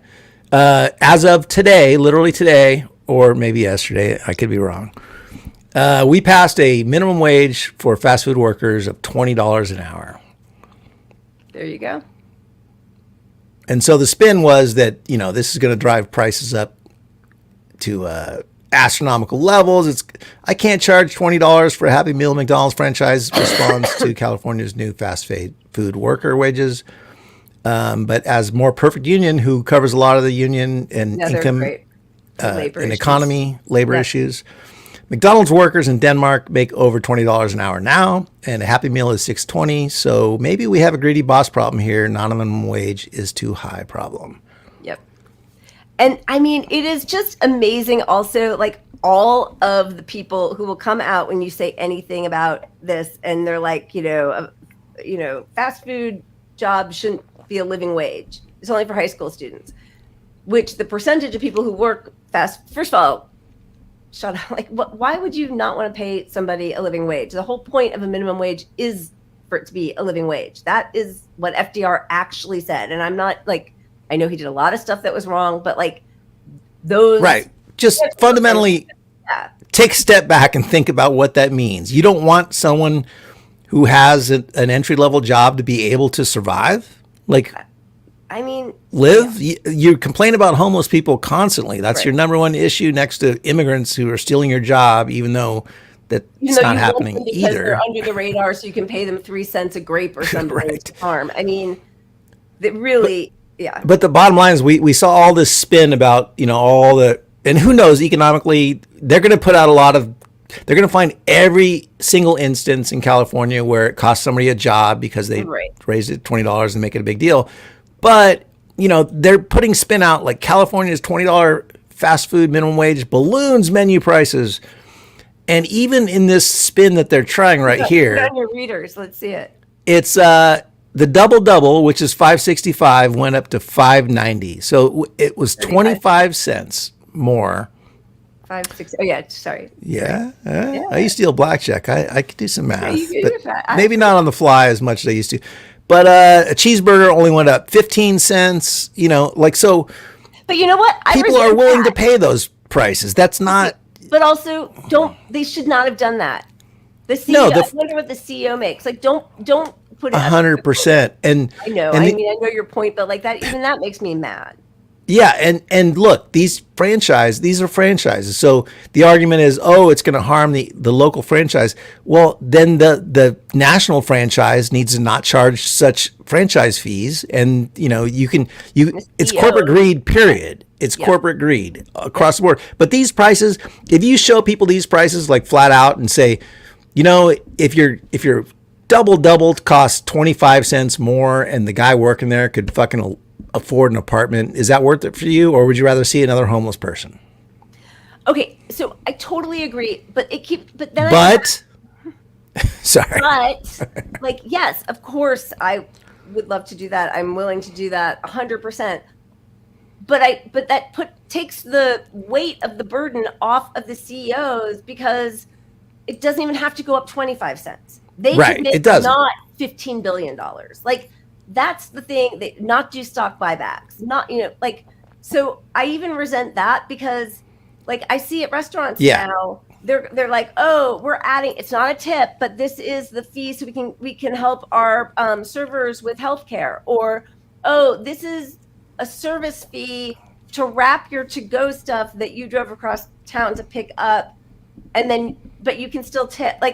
They are adding so many fees, and they put it under that guise of it's for the servers because we just want to help the servers, and then pay them more. Right, 100%. But I know what you're saying. We need to be prepared for all the spin coming against it because, like I said, they're going to find NPR on this one. Same thing. They covered $20 minimum wage, and they found one person who was very happy for herself. She was an older worker. It's like I'm super excited that I'm going to get this money, yay! But I'm worried about the younger folks getting their hours cut. And so, how deep did they have to go to find her to pretend they're the leftist group to put this spin out that is really a right-wing talking point that they're going to cut hours? I mean, the only thing they should be asking is how much does your CEO make? How much does your CEO make? How many stock buybacks? That should be their first question, not how many. Nobody's hours should be cut. I mean, sorry. No, but that's why it's important what you're saying, because that's how we should reframe this. We need to reframe this argument. Yeah, I don't want to hear about any prices going up until, in other countries, they have a ratio that the CEO can only make a certain number of times the lowest employee's salary. Right. That sounds like socialism. I'm just saying. All right.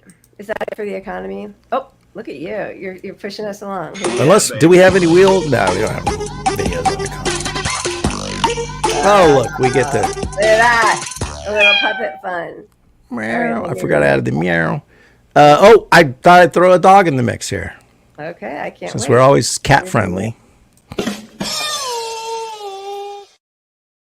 This dog never pays for the subway. Feel good story, too. 5 consecutive years, it takes fun. a solo journey, riding 29 subway stops and 11 bus stations every day, then boards the ferry to the other side of the city. Even the local government has issued notices, granting it free access to public transportation. Named Boji, All the commuters on this train route know it, showing up at the subway station every morning at 8 o'clock sharp, obeying the rules. If it's crowded, Boji obediently lies down on the ground. After the train travels through 29 stations, Boji promptly gets up. Then it rushes to catch the bus. Cleverly, it finds an empty seat to climb onto. When the bus arrives at its destination, Boji quickly heads to the next boarding point to catch the ferry to the opposite island. Its daily routine has caught people's attention, making it a local celebrity and prompting local rescue teams to investigate. It turns out Boji isn't a stray dog. Its owner passed away 2 years ago. Every weekend, its owner used to take Boji out along this route to play. Now, without its owner, Boji travels 60 kilometers every day, simply because this route holds its fondest memories with its owner.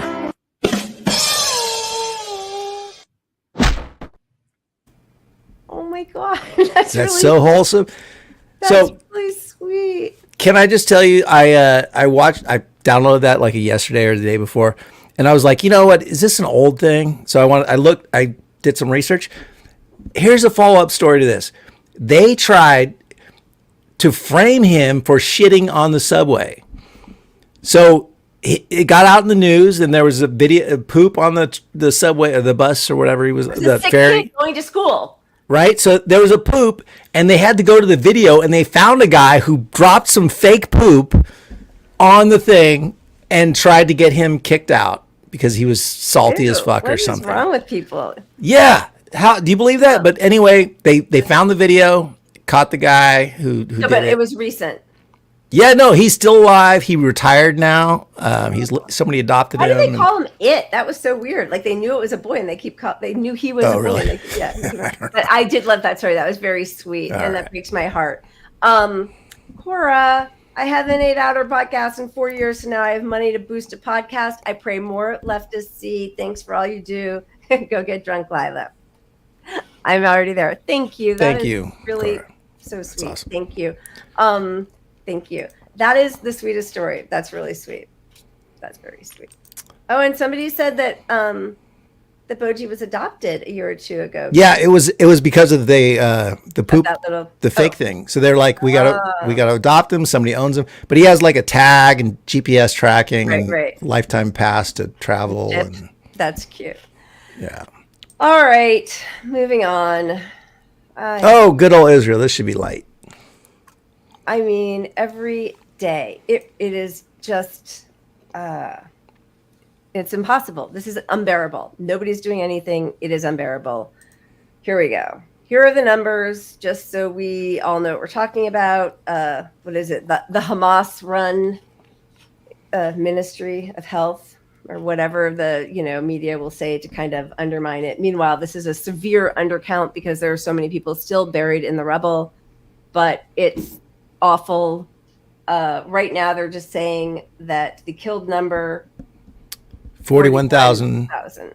Yeah. But injured is people who have amputations, missing eyes, dying on a floor as Israel bulldozes them. I mean, the videos are horrifying. 2 million people displaced. The 24-hour recap, which was on April 1st. These 4 events are within 24 hours of each other. Israel destroys Al-Shifa Hospital, kills 300 Palestinians. That was after a 2-week siege. Israel bombs the World Central Kitchen, kills 7 aid workers. Israel bombs the Iranian embassy in Syria, kills 13. And Joe Biden agrees to greenlight $18 billion in more arms to Israel. So sorry, cat in my screen. Yeah, so in 20, that was just 24 hours. I mean, all the wars we're getting pulled into, and none of this is in U.S. interest. It's not in our interest to go to war with Syria, Iran, but it is sort of in Netanyahu's personal interest, because as soon as the war is over, he's out. He's ousted. Yeah. So he has no interest in delaying, like in peace. He needs war to be a wartime president and potentially save his career. Yep. And Yeah. jail awaits him, kind of like Trump, It's like 100% people hate him there. But, I was talking to somebody today who's actually fairly lefty, and she said something about all the protests in Israel. She's like, I'm not totally following it, but I know there's been lots of protests. And she didn't know that it's not that 98% of Israelis think that what's happening in Gaza is that they approve of it. yeah, They're not protesting because they don't think they think he's gone too far. They're protesting, Right. Some of them, they don't think he's doing enough to bring back the hostages, but they're not Right, and it's not a peace protest. But meanwhile, our government and our media is framing this as, okay, we're going to throw Netanyahu under the bus, like he's the radical, 100%. he's the problem, he's not listening to Biden. But Far-right government of Netanyahu. if and when he's ousted, it's going to be a worse, farther right, more Or brutal government. Yeah. Because the people want it to be even more brutal than it is now, because of all the propaganda they've been exposed to by their own government. It is really horrifying when you talk to people. Did I Sorry. just get frozen? No, you were underwater a little bit, but I think it Really? popped up. Yeah, no, it's all right. You're good. I think you need to clean your ears. Could do be. that wax Could be. treatment. Someone in the chat backed me up. She was underwater for a second, right? I was underwater. Yeah, but it's illegal, obviously, what Biden is doing, what the U.S. is doing, because when you know that people. Is that me? Oh my God! That's my mom Can't- calling me. I thought she was watching. Well, the you show. better take it. It's your mom. That's so funny. It is illegal. Like, if we had a true rules-based order, they could all go to The Hague for this. It is illegal to be complicit in a genocide, to arm somebody who is committing war crimes. But the U.S., thank goodness, deems Israel in compliance with the National Security Memorandum requiring recipients of U.S. weapons to abide by international law and not hinder the delivery of humanitarian assistance. So we're in compliance.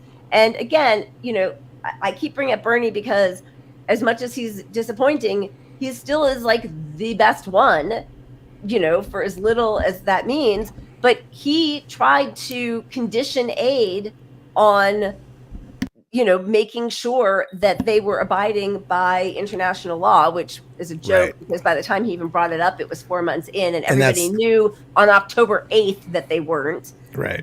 And that was shut down by Democrats. So. Yeah. I think we debated whether we should show one or neither or both, but I really feel like we should hear the bullshit straight from the horse's mouth right here. And then just on the assurances, earlier you said after receiving assurances from Israel that they're not violating humanitarian law, the U.S. so far has not seen proof of that.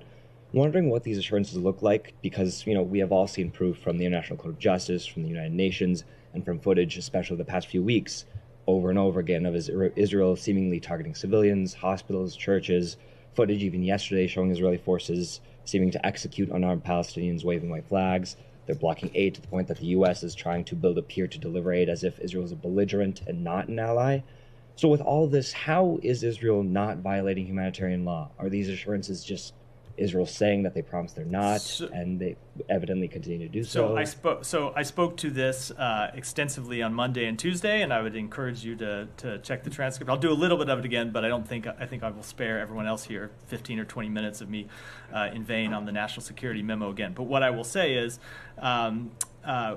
we received assurances from the government of Israel that are consistent with the requirements of the national security memo. Now, but I think to your underlying question, we look at those assurances through a lens of the ongoing processes that we have to answer this very question. And we do have processes going on examining specific incidents in the conduct of the campaign, and those processes are ongoing. They've not reached a final determination at this point.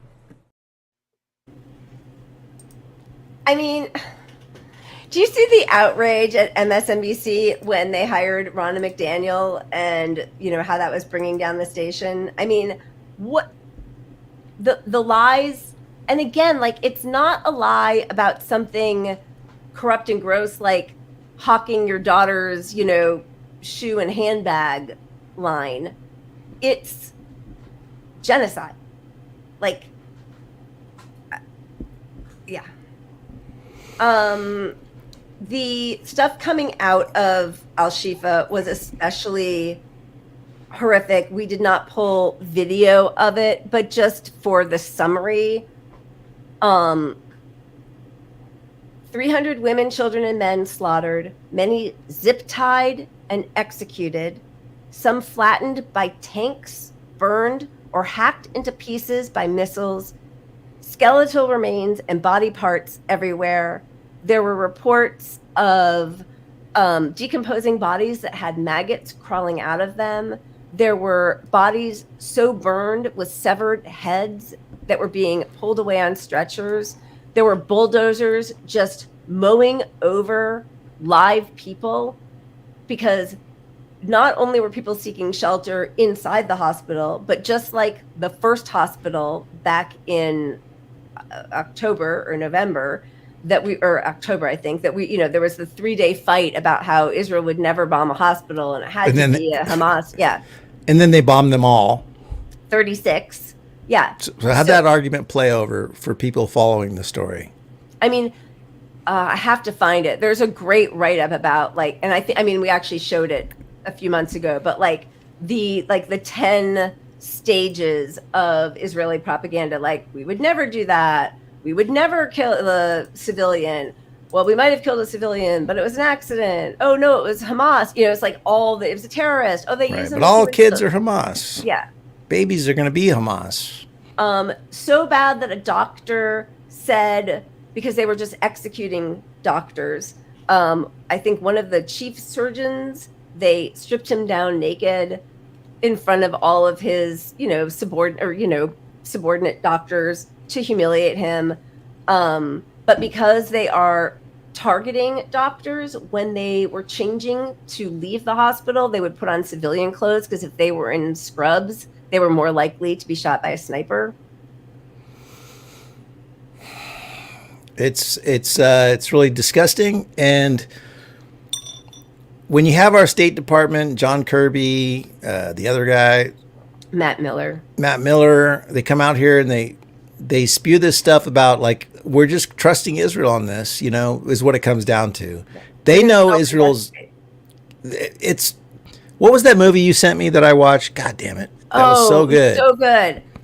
I know. It was about, I'm going to look it up because it was really good. And it was about the Hasbro, basically. Yeah.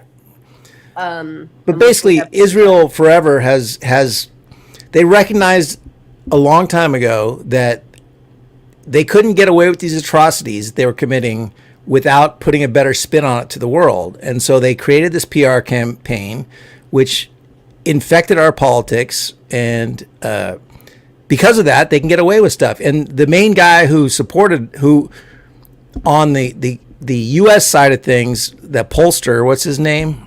Frank Luntz. Frank Luntz, pollster you see on, I think, CNN a lot, interviewing he's a actual Republican pollster. Right. But his organization, backed by him, created this document on how Israel should spin all these atrocities. Like, instead of saying, I don't know, like bombed by, instead of saying kids were bombed by Israel, the media you should focus on saying the kids, all the propaganda, like the kids are victims of, Yeah, massacres. But that was the one where they realized, and this is why, but that rape was even more consequential in people's minds, more horrifying in their minds. So it attached to an emotional state. So he gave them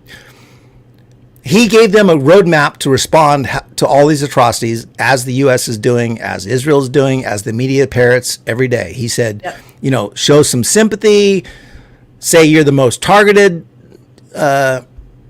military, put out some violent, there was a rape, there was a beheaded child, something like that. And then, what would you do? That was the other thing. Always ask them, what would you do in the situation, and reflect back to this violent thing that happened to your people, because that allows you to dehumanize. Right. That's right. But it's an excellent movie. Watch it. Put it in the comments. I Look just at put a you. link to it in the comments. Look at me. So And I good. texted my mom to make sure everything's okay. Oh, wow. Look, I know. amazing. Multitasking. I am. I'm doing all that. Yeah, it was really good. And it really showed how much, I mean, I think Israelis have been so subjected to this propaganda day in, day out for, 75 years. I know there was some movement with the new historians, but I think for the most part, they are, they're in a bubble and they are made to feel that these people hate you. Somehow Palestinians have taken on the burden in Israelis' minds of, a lot of Jewish people's minds of being like worse than Nazis, like worse than the Europeans who actually executed the Holocaust and killed 6 million people, are the Palestinians whose land you stole and whose homes you took over and whom you kill with impunity. Right. Yeah. I think the most powerful part to me, at least, was that the documentary shows how much us as U.S. citizens have been propagandized along the same lines forever. Like, it's complicated. That's Here's an emotional thing. Yeah. What would you do? It's to see it all pushed and pushed by this Republican pollster in the U.S. Yeah. And followed to a T. Yeah. Like messaging, you watch the messaging put out by Israel and Democrats and Republicans alike. Yep. It's everything that Luntz pushed. Yeah. I mean, they're still talking about rape. Like, they're still talking about mass rape. And rape, the rape story, meanwhile, Israel likely tortured a Palestinian person to record a rape confession. Say the rights group, HRW and Amnesty. Yep. No proven rapes, by the way, still to this day. And none. Listen, who knows? I'm sure if it wasn't rape, sexual assault, of course, I'm sure. But that wasn't the accusation. The accusation was rape used as a weapon of war in order to make these people so barbaric that it would justify a genocide. And it was only, and despite all the information about this, this week it was presented on TV like it happened, unchallenged. Over and over. I know. Strategic raping as a strategy of Hamas. Systematic. Think about Biden repeating the beheaded baby line over and over, even after, I don't know if it's true or not, but Kamala's department said that she tried to tell him not to. But then we have, Karine Jean-Pierre and Matt Miller again talking about Hamas. Yeah, show that. I do not believe that this attack was on the hospital. The attack was on the Hamas fighters that are hiding inside a hospital. Some place that they should never be. We also have to call out Hamas here. They are operating out of hospitals. That's what they're doing. They're embedding themselves in civilian population. This is what they're doing. Why aren't they showing us all the Hamas people they got? And where are all the hostages? Unbelievable. It is really, really sick. And we know the tortured confession, allegedly, of the Palestinian person that said that there was a rape incident. And now UNRWA says that Israel tortured some of its employees to make false statements against the agency, including that the agency has affiliations with Hamas and that UNRWA staff members took part in the 7 October atrocities. Even if that were true, right away, UNRWA fired, I think it ended up being 4 people, but the 4 people who were still alive, some of them had already been killed, fired them, which, I don't know, maybe do an investigation before just summarily firing people based on what Israel says, but fired them. And the U.S. has still, even now, there's no proof. They've admitted they have not seen any documentation. They are banning funding of UNRWA through 2025. It is they have been on the ground there for decades. It is the main source of sustenance for Palestinian refugees and displaced people. And that is what empathetic, restore the soul of a nation Biden is sanctioning, starving innocent Palestinians based on this. And as the Reverend said in that clip, like the ICJ has, what was it, like 86 pages of documented evidence of a genocide, a plausible case of genocide. Nothing's happening there. But one allegation from proven liars, and you're going to starve a whole population.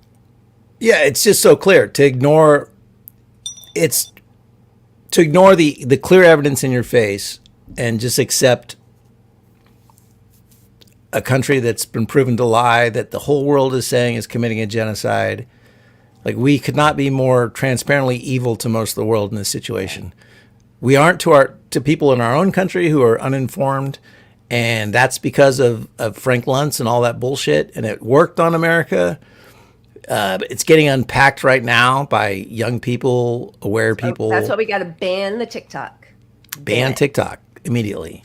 I did see this. I want to show this video because this cracked through on MSNBC of all places. I thought this was a small miracle.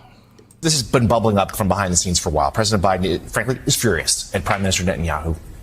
But yet still his administration has not conditioned weapons sales, conditioned aid. They haven't done it yet. Now, maybe this is the moment that comes. This also happens just, we think, a week or two perhaps before this Rafah offensive, which really could be a flashpoint. Okay, I'm so sick of hearing how upset President Biden is. The buck stops with him. If he wants to stop arms sales, if he wants to stop the bombs that are indiscriminately killing civilians, he can. He has the power. We don't need him going and his aides going to reporters and talking all back around about how upset they are.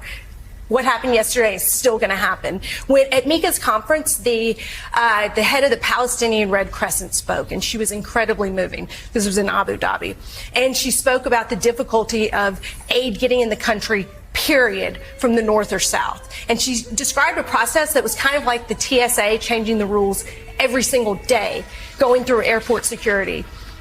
Until those checkpoints are working and aid is going through, we don't need to be giving any more arms sales or money. It needs to stop. It needs to be conditional. It's ridiculous that it's going on unchecked and unfettered, and we're sitting around and talking how upset we are while we hemorrhage billions of dollars. It's the worst of all worlds right now for the president. The criticism looks increasingly empty. It's 6 months. We're reaching the 6 month. It's the worst of all possible worlds for the president. I mean, look, when you got people actually saying this on MSNBC. Yeah. No, you're right. He's doomed because, like, if you watch that clip, even if you're a diehard Rachel Maddow person, it's hard to break through that logic. I mean, it's hard to. Listen, it takes his base, and that's MSNBC watchers. They might still turn out and vote for him, which, unfortunately, I think a lot of the uncommitted and all of that are. The goal is to change and help the Democratic Party. And they'll come back to it in the end, probably some. But his base, MSNBC watchers, they're against this. I mean, they really are. They probably are, but what's going to happen is, look, enough of them, the goal at least, if you're MSNBC, is to convince enough people to think when they lose, it was a close call, we can blame progressives. Like, it's to keep the facade alive, basically. Yeah. But what's going to happen is older people and CNN, MSNBC watchers are going to have more talks with younger people, and they're not going to understand what's happening. Right. They're going to get exposed to more of this actual information that cracks through, and they're going to join on the fuck. We don't belong in Palestine. We don't belong. We can't send these people bombs. Nobody goes to the actual information and comes back. Like once you're sort of woken up by that concept of like, this is atrocious, there's a spark, you can't go back. And, for a lot of people, they can't vote for Biden in this situation. And the people that sort of realize it a little bit, they're going to see, holy fuck, we're doomed with Biden. And it's going to only get worse for Biden. I think so, too. But I do think, unfortunately, for a lot of those people, and I think that they think Trump would do a worse genocide, Yeah. They just don't want Trump. And they can close their eyes to this.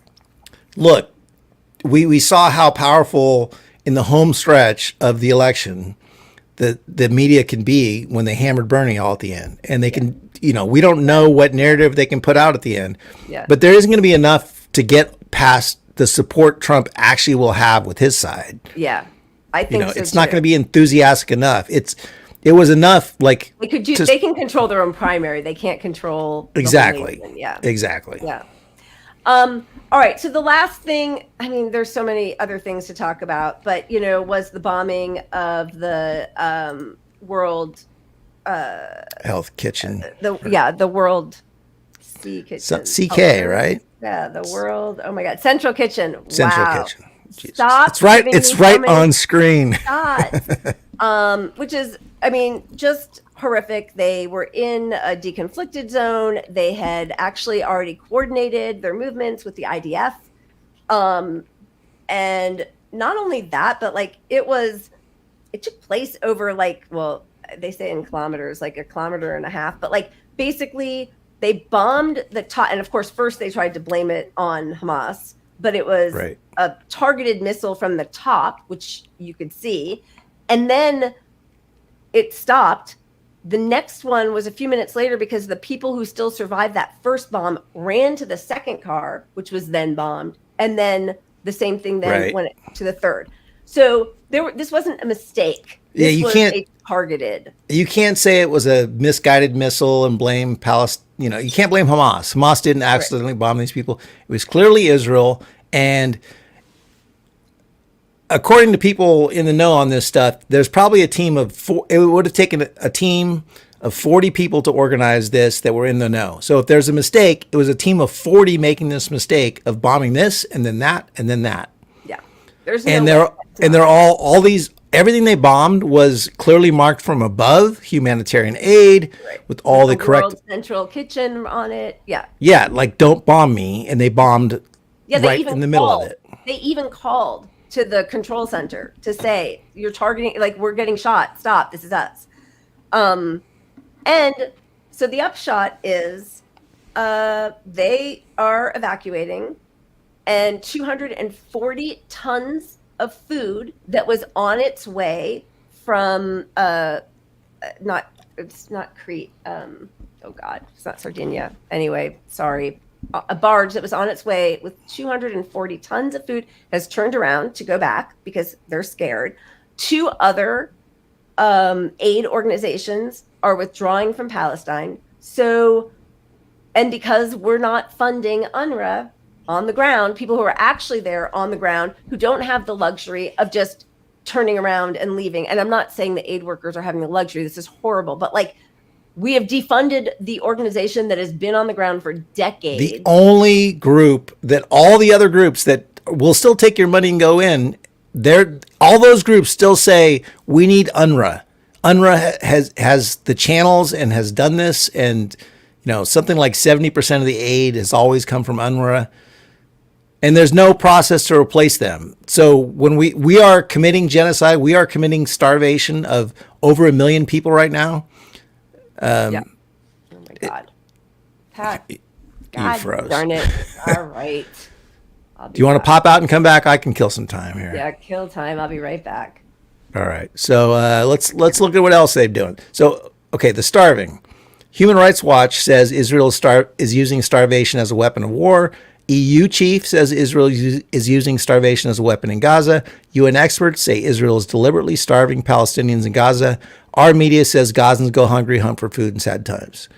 And this is the Hasbara. This is Frank Luntz literally pushing out this stuff, and our media following hand in hand with everything he said of how you've positioned this stuff. It is media. Yes. You sound underwater again. I'm better now. Good. Yeah. Okay. Welcome Media back. framing. Thank you. But they don't look. The Economist article on famine in Gaza doesn't say the word Israel once. Just like that article we showed you earlier on COVID earlier, didn't mention long COVID once when they were talking about schools and kids. No mention of long COVID. And so we are victims of the Hasbara, which is this propaganda in the U.S. on everything. But the framing is so disgusting. Which, did you already show the thing about the U.S. not knowing about the death count? Oh, no. This is like really, yeah. And this is one of those things when, as a leftist, we have to realize that this is what, like, it's important to understand how more informed we are than the average person. Yeah. It is amazing to me, though, because, okay, so recent Pew poll found that 48% of Americans did not know whether the death count in the war on Gaza was higher for Israelis or Palestinians. This was, I think, from like 2 weeks ago. Death toll, 1,200 in Israel. I mean, many of whom we're now finding out were killed by the IDF on October 7th, and 32,000 Palestinians. And, first of all, that's horrifying. And second, every single time they talk about this, the war, the Israel-Hamas war, it's not a war. It's a siege on an occupied people. And you're fighting the resistance fighters. You're killing them. You're slaughtering them, and it's a genocide. It's not. They make it sound like it's two equal parts. They're not equal. But like every time we are always talking about October 7th, and yes, October 7th was horrible, and yes, there are still hostages that are missing, who are Israeli. There are almost 10,000 Palestinian hostages. Nobody ever talks about that, ever. And instead of calling them hostages, they're prisoners, which, in people's mind, it's like, well, you're in prison, committed a crime. Yeah. Yeah, I mean, the fact that almost half of the people in the U.S. don't realize the inequality of how many people have been killed in this war shows you that even though some of this story has broken through to our normie centrist friends, like, they're still massively uninformed by the entire situation. So, they which is why, like, when we show that clip of somebody getting pissed on MSNBC and actually speaking the truth to them, they'll go, I get that. Right. But they don't get how fucked it is for everybody there. Like, there's no real reality on the inequality there. Yeah. I mean, we found out early on that CNN has to pass all of their stories, that if any reporters allowed into Gaza, which I don't even know if anybody is anymore, all of their stories are heavily censored by the IDF. Yeah. Right. So, and now they just passed a bill in the Knesset that they're banning Al Jazeera. So if you don't like the news, shut down the news. Yeah. Shutting down Al Jazeera. If you don't like the data, make the data go away. Yeah, this was crazy. It's like a 3.5-minute video. This woman had the wherewithal, which, is brave. Again, like, if these people showed up at my door, I just assume they're going to kill me because they're all such savages. But showed up at her door and they said they were monitoring her Facebook posts and likes. And she had posted something in support of Palestinians. Not go Hamas, not like rock on October 7th. Just like think about the Palestinians. And that was enough to get her a visit from the fine people at the FBI. It's anyway, really ridiculous. Was this our 1 hour and a half show? I know you said it was going to be. Yeah, we're going to hit an hour and a half today. Yeah, we better close out here. All right, let's end on something positive. Ireland. Joining South Africa in the genocide case. So that's a big deal. And we love Ireland. We love Claire McDaly and Mick Wallace. Claire McDaly. I added a Mick. She's Irish. I'm Irish. I'm Mick Cody. So, however, as Daniel said in the chat, why aren't people joining the Houthis and Ansar Allah? Like, we need this. Like, we need intervention. Somebody needs to intervene. This is ridiculous. Amen. All right. You guys are awesome. Thank you for bearing with my cough, my disgusting cough. Thank you. Didn't even notice. Yeah. Cheers. Good to be back. Love you guys. Thank you so much for watching. We're going to end on one good thing. Shout out to California workers. And this is a win here. Keep punching up. We'll see you next week.